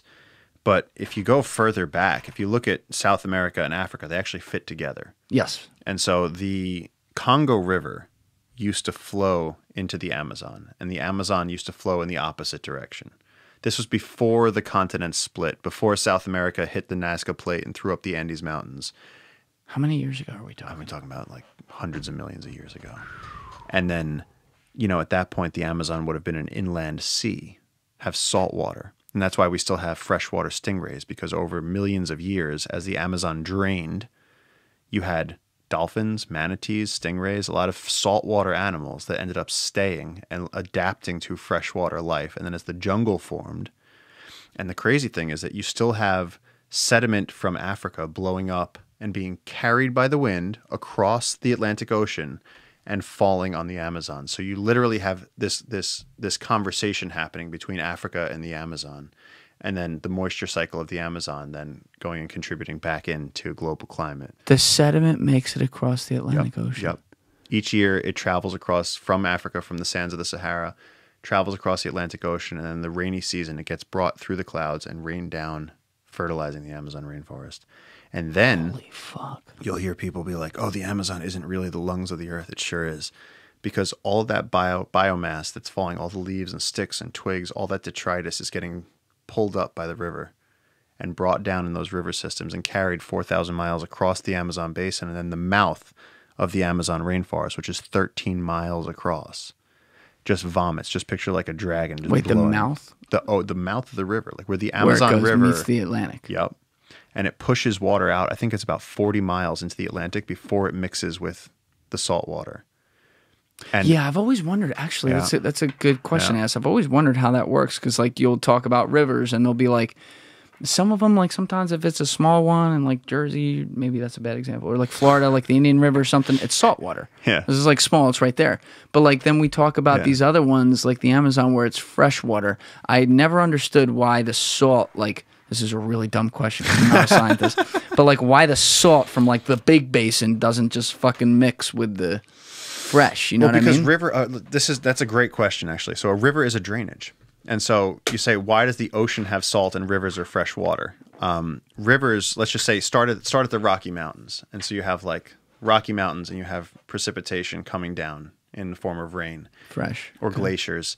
You have fresh water, and that's going down these little tiny mountain streams, and then it'll come down and hit a bigger stream, and then that'll go into the Colorado River, and then you have it running through the Grand Canyon. And if humans didn't fuck it up and make dams, you would have this giant river running to the ocean, and it would be bringing all of those minerals and grabbing tiny particles of salt over the course of millions and millions of years, depositing that salt into the ocean, which is why we have saltwater oceans. So like, if I were swimming with a taste tester down the Amazon and I started at the back of it, like closest to where it touches. At the headwaters. Yeah, I get it. You're using the terms. I don't know. But if I start at the place where it's like stopping on land and I was tasting, it's fresh as fuck. As I get closer to the ocean, it starts to get a little saltier. You're saying. No? I want to get so fucked up in the comments. It flows in one direction. So the Amazon is, all right, I'll make this easy for you. So you have the Andes Mountains right here. I'll do it your way, actually. Okay. This is the Andes Mountains. It's flowing down off the Andes Mountains through the little streams, and then it hits the Amazon basin. And then that's when you have rivers like the Little Las Piedras, like mine. And then up here you have Iquitos, and then they all move across the basin and they join up around, I would say around Manaus. They have all these larger and larger rivers, and then finally you get to the Amazon proper. Yes. And Amazon proper is a giant river. I mean, it's I think from the mouth of the river into Iquitos, it's like the largest inland shipping port. Like you can bring ocean liners in there. But when you reach the mouth of the jungle, all of that water is charging out into the Atlantic for 40 miles before it even mixes with the salt water. That titanic mass is just the inertia just takes it out into the ocean. So the mouth, which meets a bay in the Atlantic, so like just picture pouring water, picture pouring like coffee straight into like a pool. It's just charging in, but there's none of the pool waters coming back into the coffee. So now I'm getting really technical with this, but I think people will follow. Yeah. So I'm making like a V, like it's the mouth of it, right? Yes, it's flowing out. Literally, let's say there's a house on the corner of where the mouth meets the river. Okay. Right? And then there's a beach just to the right of it. Yes. Like literally 50 yards that way. Sure. If I go swimming on that beach, that's the Atlantic Ocean coming in. That's right. So it's literally like a line almost. Pretty much, yeah. Wow. And so other than like the eddies and the mixing that happens on the side, that river current is charging out into the Atlantic, and all of that, again, the sticks and leaves and the detritus, all of that biomass that the Amazon is releasing in the rainy season is coming out of that mouth into the Atlantic Ocean, where phytoplankton is finally releasing all that. Phyto what? Phytoplankton. And so you have SpongeBob character. I remember plankton. Yeah. And that's how the oxygen is actually finally being released into the atmosphere. So the Amazon is quite literally breathing out, like its exhalation from the mouth of the river is what's pumping oxygen into our atmosphere. And this shit used to touch the Congo. Shit used to touch the Congo. And what's the river there? The Congo. That's where they made like Heart of Darkness, or like that's where exactly. That's the other jungle. Wow. And they're literally like sisters of each other. And everything in the Amazon is very feminine based. I mean, look, the river Amazon is based off of I think it was a Greek mythological tribe of women the Amazons, the single-breasted women who had the bow and arrows because they, and even for the native, and that's more of a European sort of mythology. And then for the native creation origin stories, you have that it was the anaconda mother that carved the shape of the rivers across the land. And again, the anaconda, everything is the female, is the big, the life-giving, the mother. So everything in the Amazon is very feminine, sort of like God is a woman, sort of. In the Amazon, it's that's just the energy of the jungle. And even for when you're on ayahuasca or something, that's the voice in which the Amazon speaks. It's and it goes back to like the top level of it too. Like we call it Mother Nature. Yeah. Right. And when you think of Mother Nature, it is kind of like, make up a word here, but like ossified by something like a being like the rainforest. Like that's probably 2.7 million square miles. I'm trying to think of like other natural resource like areas in the world. I mean, that's got. Yeah. Is there anything bigger than that? I think the Boreal Forest in Russia is the single biggest forest of any type. Is there fucking anything in there though? Yeah. I mean, dude, they got Siberian tigers and. Well, I was gonna say, like, where is it? Like, is that all the? Are you talking? I'm talking. I don't know where that is. Like, picture on the level that like Alaska's on, like that level in Russia, like high up there in the north. Yeah, like that forest on the far east of Russia and like Kamchatka. There's, I mean, if you ever want to read a crazy nonfiction book, The Tiger, I think it's by John Vaillant or Vaillant. But like, there's a boreal forest where they have like snow leopards. They have snow leopards. They have the Siberian tiger, and then there's like wolves and grizzly bears. And it's like you have tigers and bears and wolves all competing in the same ecosystem, and there's snow. It's one of the wildest places on Earth. Yeah, when I say like, is there anything in there? I'm thinking from like a number of types of species. Oh level. No. Yeah, it's got to be smaller because it's not. Dude, I have a map I could show you where it's like it's planet Earth coded for vertebrate species diversity, and so in a place like that where you have like 16 miles of forest before there's like one raccoon, and like in places like that it'll be like cool blue. It's almost like what's it called? Thermal imaging.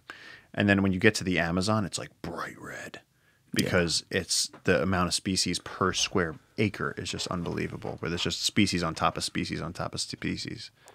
I don't know how this ties into sustainability of the planet. Like the science there, when I'm getting to like what I'm about to say, is confusing to me, like, because I haven't heard people talk about this. But a few weeks ago, I don't know how the fuck this happened, but this happens because I have ADD. Like, I'll sit there and this random rabbit hole will form.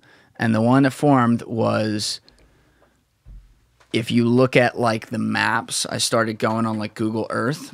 I think it was because like I saw Greenland or something. Like I saw some like, oh, such and such, like Denmark owns Greenland or some shit like that. I was like, wow, why the fuck is that?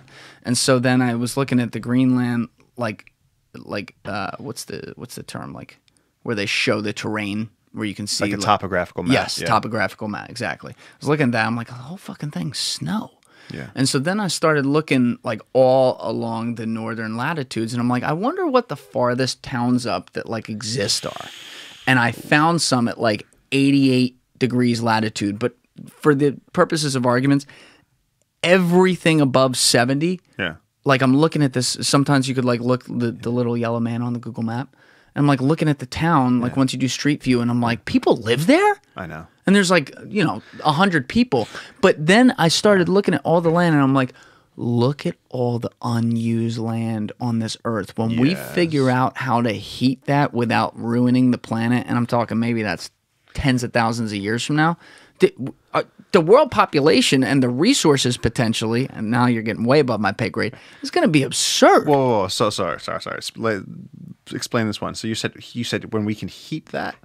I'm talking tens of thousands of years from now. See, I disagree with you 100% there on this. Good. one. I have no idea what I'm talking about. So I really feel like one of the things that we've lost is the understanding that the Earth, people have like Gaia and stuff like that, but Gaia is like the idea that Earth is like a single large living organism, and just like we have like a microbiome in our stomach, like in that we have bacteria living in our skin, like we're not just a human. We have lots of other like tiny organisms living in us. But that the Earth, I think that we've gotten to this place where we have such a customizable life that we've started to think that everything on Earth is customizable, and that's why. Again, I feel like where people they're like losing the plot, because if you talk to a villager in rural Africa, they don't have any of this sort of like modern identity crisis. They know exactly where the boundaries of reality are, and they live comfortably in that, and they tend to live in a way that's a lot less anxiety ridden than the Western lifestyle. Yes. And I think that the fact that you need to have a clean river to drink the water is like a simple fact. We can all agree on that one. And when it's filled with salmon, and once a year they come upriver and lay their eggs, and then they die, and then they fertilize that entire ecosystem, and then the plants grow, and then you have better life, and you can fish for salmon, and you have food there, and it's like we've forgotten that these things are not actually like, yeah, we can make a theme park. We can put an indoor skiing place in Dubai, like, sure. But in terms of like warming up places where there's snow, I don't know if that's ever going to happen.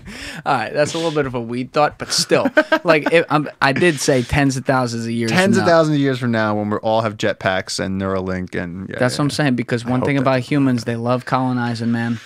That never ends. They love when they here's the thing though. There has to be a reason for them to do it. Yeah. So like no one's going to go colonize a desert because there's fucking nothing there. Well, go talk to Elon. He's obsessed with colonizing Mars, a dead planet. He's like allegedly. He's like, we have to. Oh yeah, allegedly, because we've only seen one side of it. Allegedly. But yeah, no. He said that he had this quote that I loved. He goes, "We have to go colonize Mars." He goes, "It's no different than when the explorers went out to find new continents. First of all, the explorers went out to find new continents. There were already people living there, and there was already ecosystems and resources and clean water and animals to eat and crops." So it's not the same thing. There's no Native Americans over on Mars. There's no one to take care of you on Mars. But that's where But there's 100 people living in Quinip something. They're fucking up at 88 latitude. There are 100 people there. Dude, you ever watch like Alaska State Troopers? Like, no. Oh my God. There's I think it's a National Geographic show, but they literally, it's like cops, but in Alaska. And they'll get a call and they'll be like, yo, a polar bear just ate somebody. Get up here. And like these cops will have to take a plane to this village. And actually more often than a polar bear, it's usually just like a domestic violence dispute. And they go to these godforsaken villages where there's like a couple of people living in trailers at the edge of the world. Yeah. On the edge of the ice. And, you know, they'll be like an Inuit community. That's what I was saying. I'm like, what do you do? There was hunt seals. That's all they do. There was literally like a Long John Silver's there. I'm like, what the fuck? Like, it was like a Roy Rogers or something. Like, you just see this town of like 100 people. Yeah. There's nothing within 1,000 miles of it. It's crazy, right? And there's like a business there. Yeah. And a UPS store. I'm like... Yeah, and I think like a gallon of milk is like $27. Who the fuck is flying there? Like, does money even exist? Is it a thing? Dude, there's a lot of people that live out in these crazy places. I mean, the guys, some of our rangers, and bringing it back to the Amazon, that live in communities where like to get from the nearest city out to that community takes 5 days by boat. And going so, how fast? 30 miles an hour? 25? Let's call it 30 miles an hour. Okay. And it's like, you are so far out there. Yeah. Like, you're talking about like a broken bone or any other. I mean, I was there just a couple weeks ago. A woman had a baby and like, she just had a baby. Like it came out and it was on the ground. And they like put a towel down. And actually at first, at first she didn't know she was giving birth at that moment. It was kind of a surprise. And they just like, the baby was just laying on like these sandy boards of wood, just like rainforest trees, just cut into boards. And the mother, she was dealing with herself, and it was so different from what we have, because we have like doctors and nurses, and the baby comes out, and you have to get it on the mother, and we have to do all these things. They placed the baby on the ground. They're like, we'll deal with you in a second. This baby just got born. Shut the fuck up. And I distinctly, I was like, is anybody, I was like standing next to this baby. She's like, nobody step on this baby. And she was like going like this, and I like reached out and touched her finger, and I was like, I'm the first person that she said hello to. I was like, holy God. Like, but the mother was like, yeah, she's like, all right. She's like, I had the baby, and she called, and all the men came in. But she was very like, she wasn't like, oh my God, I just did this thing. She was just like, guys, it's done. You can come in. And everyone started pouring drinks and walking around. And it was like, then they picked up the baby, cut the umbilical cord, and it was so Oh, the umbilical cord's still chilling. Oh, dude, I'll show you the picture. It's like the umbilical cord's coming out of this baby, and the placenta's laying right next to it. Yeah, no. But it was so different. It was not like treated with this wild reverence. It was just like, dude, yeah, we had another kid. It was just like another. It was just different. It's not even like this stuff is an island either. Like, we can all think of Castaway with Tom Hanks. He's on a fucking island somewhere. Yeah. Like, oh, you're fucked. But like, you go deep in the Amazon, it might as well be. Yeah, exactly. Oh yeah, you're 100%. Like, you know, you better, if you want to get out of there, you better just plan to start walking like you're Forrest Gump, another Tom Hanks character, for 20 days and hope that you don't get eaten along the way. Like, that's your best shot. I'll give you this example. We were living out at the research station and out there for like 3 or 4 weeks. The research station? So the guy that I started working with, this guy JJ, Juan Julio, the original thing that we had was this little tiny research station, and we used to have scientists come there, and we'd allow them to do research in the jungle, and we'd bring ecotourists there. But I was staying there for weeks on end doing a camera trap study, and we had like a sack of rice, and we had 2 dozen eggs. And then you have like some onions. but it's like, how long can this stuff last? There's no refrigeration. And so like week 1, you're living large. You're living great. You still got fruit and everything. But in the jungle, you got species of weasels that'll steal all your avocados. We have an avocado tree, but as soon as they're ripe, the animals steal them. The monkeys come and steal all our oranges. And so it's like, we don't have any say over this. And so by like week 2, you're pretty much eating rice and eggs. Yeah, you cook some rice in a pot, you add some salt to it, and then you crack an egg. You got rice and an egg, okay? You got your carbs and your protein. By week 3, a rat got into the rice and like swam around through this bag of rice and just contaminated it. And then it all got moldy because he took a shit in the rice. Oh, nice. And so by week 3, there was no more food. And at the time, we didn't have a boat. The boat was coming on week 4. And so it just was this like steadily declining. And then we were like, okay, we have to stop doing the work we're doing, like the research, and we got to start surviving. And so we started fishing. And it's like, but then it rained a lot and the rivers flooded and then the fish don't bite when that happens. And so like little by little, like we're on an island, we just started seeing our food go down and down and down. And finally we ate like the last 2 cans of tuna that we found under a bed somewhere. And then like literally the last 3 days, there was no food. Did you have a gun with you? No. You're a Sicilian from Brooklyn, and you didn't have a gun in the middle of the fucking Amazon. Come on. No, we had no gun with us. And so what we did in the end was we literally took an axe and cut down a balsa wood tree, which is just a, quick-growing, pulpy tree that floats. A pulpy tree that floats? Wait, hold on. So, do you ever hear of a balsa wood plane? No. Okay. Well, balsa wood is a type of wood that has a lot of air in it. It's very light. Like you could pick up a big log and you look like you're crazy strong. You look like you're like the Hulk, because it's like a log is bigger than a dinner plate. Like if that was an oak log, like an 8-foot log, you couldn't lift that for shit. You couldn't even lift one end of it. This you can like throw it up and down. It weighs nothing, but it floats really well, and that's what the local people make their rafts out of. And the crazy thing is, it comes with free rope. So you cut down a balsa wood tree, and they grow quick. So there's lots of them by the riverbank. We cut this balsa wood tree, and you rip some of the bark off, and then you could tie them together, and you could like make a raft. And so we took 2 logs from this one tree, cut the tree in half, doubled up the logs, tied them together, took our bags, our backpacks, and put them into garbage bags. And then me and JJ held onto the balsa wood raft and floated down the Amazon River for 8 hours until we got to the nearest community. And then there we were like, hey guys, and then we got on a boat, and then we got in a car. But it was like, there is no transportation out there. You are literally in an island of jungle. And what if the wind starts going the other way? Well, the river flows in one direction. That's good. Always. It's not the ocean. Yeah. Right. The river. I'm from Jersey, man. Listen. Rivers in Jersey are not a good thing. I've had terrible experiences with rivers in Jersey. You're gonna need to watch me when I come down there, because anything that moves, I'm fucking shooting it. I don't know. I'm not dying in the Amazon. It's just so cool to me though, because like I haven't built this podcast from like just an idea. You know, you get more and more just wide ranging people in here doing crazy shit, and it just dawns on me like when you were coming in today, I'm like, shit. We had Ryan in here who's like on the ground in Africa every day. And now I got a dude who just flew in from the Amazon like a week ago, and he lives down there. Yeah. It makes this big world.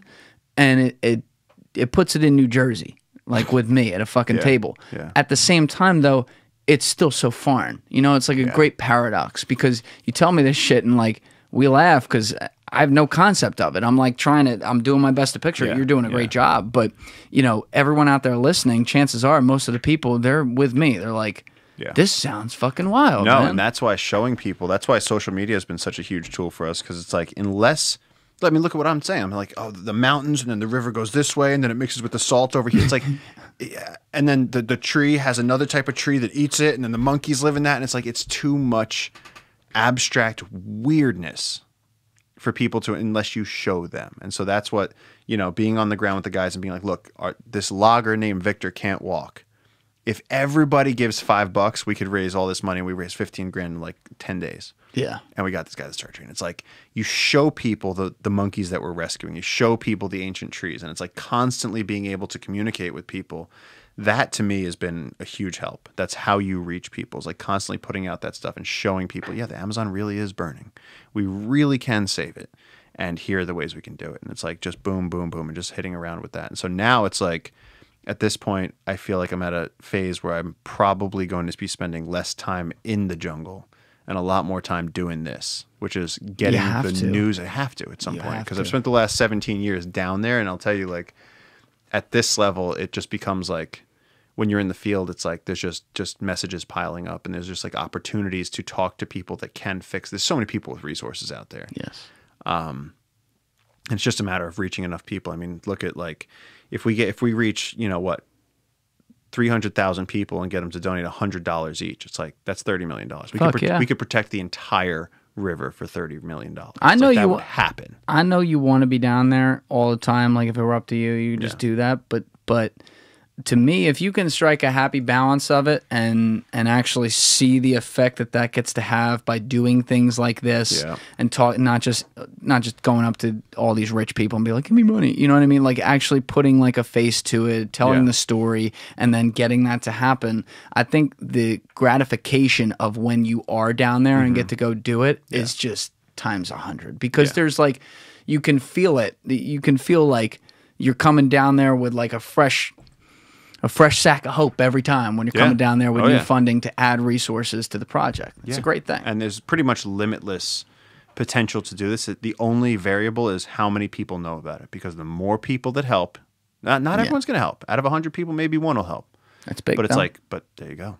There you go. That's all you need. And it's like, we can and have to do this. It's like, it's just, can't sleep at night, man. I have dreams of trees going down. I've seen it happen too many times. Yeah, you kind of like, you have the vibe of someone who, like, when I talk to people who spent years at war in different war zones, you have a similar vibe, like, seen some shit, man. Like, wow. Yeah, I mean, but you're still fighting. You know what I mean? Like, you have that, like, just soldier mentality with it. It's pretty cool. Yeah, I mean, sometimes I like fantasize about doing anything else, because it's like, I've only ever done one thing. Yeah. I talk to my friends and like, oh, I used to do this, and then I went to this job for a while. I lived in this place for a while. And it's like, I've just done this one thing. I've been like, guys, stop cutting this down. Stop cutting this down. Please stop hurting my friends. Like, and I mean the animals. Like, just on and on and on. But yeah, it's not good for the human brain to feel like the things that you care about are being dismantled and burned at all times. And so so it's not a super healthy way to spend your time, but the benefit of what gets protected is worth it. Saving the world, potentially. But I mean, I've said this earlier. We're going to have to do another episode with you at some point to even try to scratch the surface of some things. But one thing I did want to ask about today, and we can talk about it more in the future, but I didn't want to get you out of here without at least like trying to get some background you knew, was that lost city of Z. Yep. I was asking about that like right before we were on camera and we stopped. How much do you know about that, and can you tell people like what that is? Lost City Z was this book that came out. The author was David Gran, and it told the story of Colonel Percy Fawcett, who is this legendary, like the last of the Victorian explorers. And he just would go out into the Amazon, and he was running into these uncontacted tribes, and he would like fearlessly walk up to them. They'd literally like shoot an arrow, and he'd like dodge it and then like do a funny dance or like sing at them. And like he kept getting through these situations. He was convinced that he was going to find the lost city of Z, this golden city in the Amazon. And this is, again, tying into those stories that we were just talking about, where people have this El Dorado myth stuck in their head, that they're out there, there's this city, and we're going to get rich. And it's like, he was the poster child for that.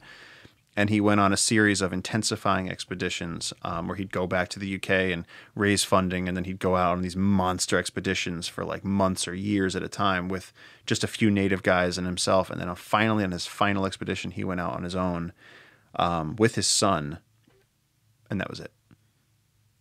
And I think over 100 people have actually died going looking for him, because over the years it's become this myth now where it's like, what happened to Percy Fawcett? They got him. They must have got him. They must. I mean, honestly, a tree could. People say, what's the most dangerous thing in the Amazon? It's a tree falling on you. Those trees fall all the time. So either a tree fell on him, he was finally shot by natives, something happened, but he didn't make it back.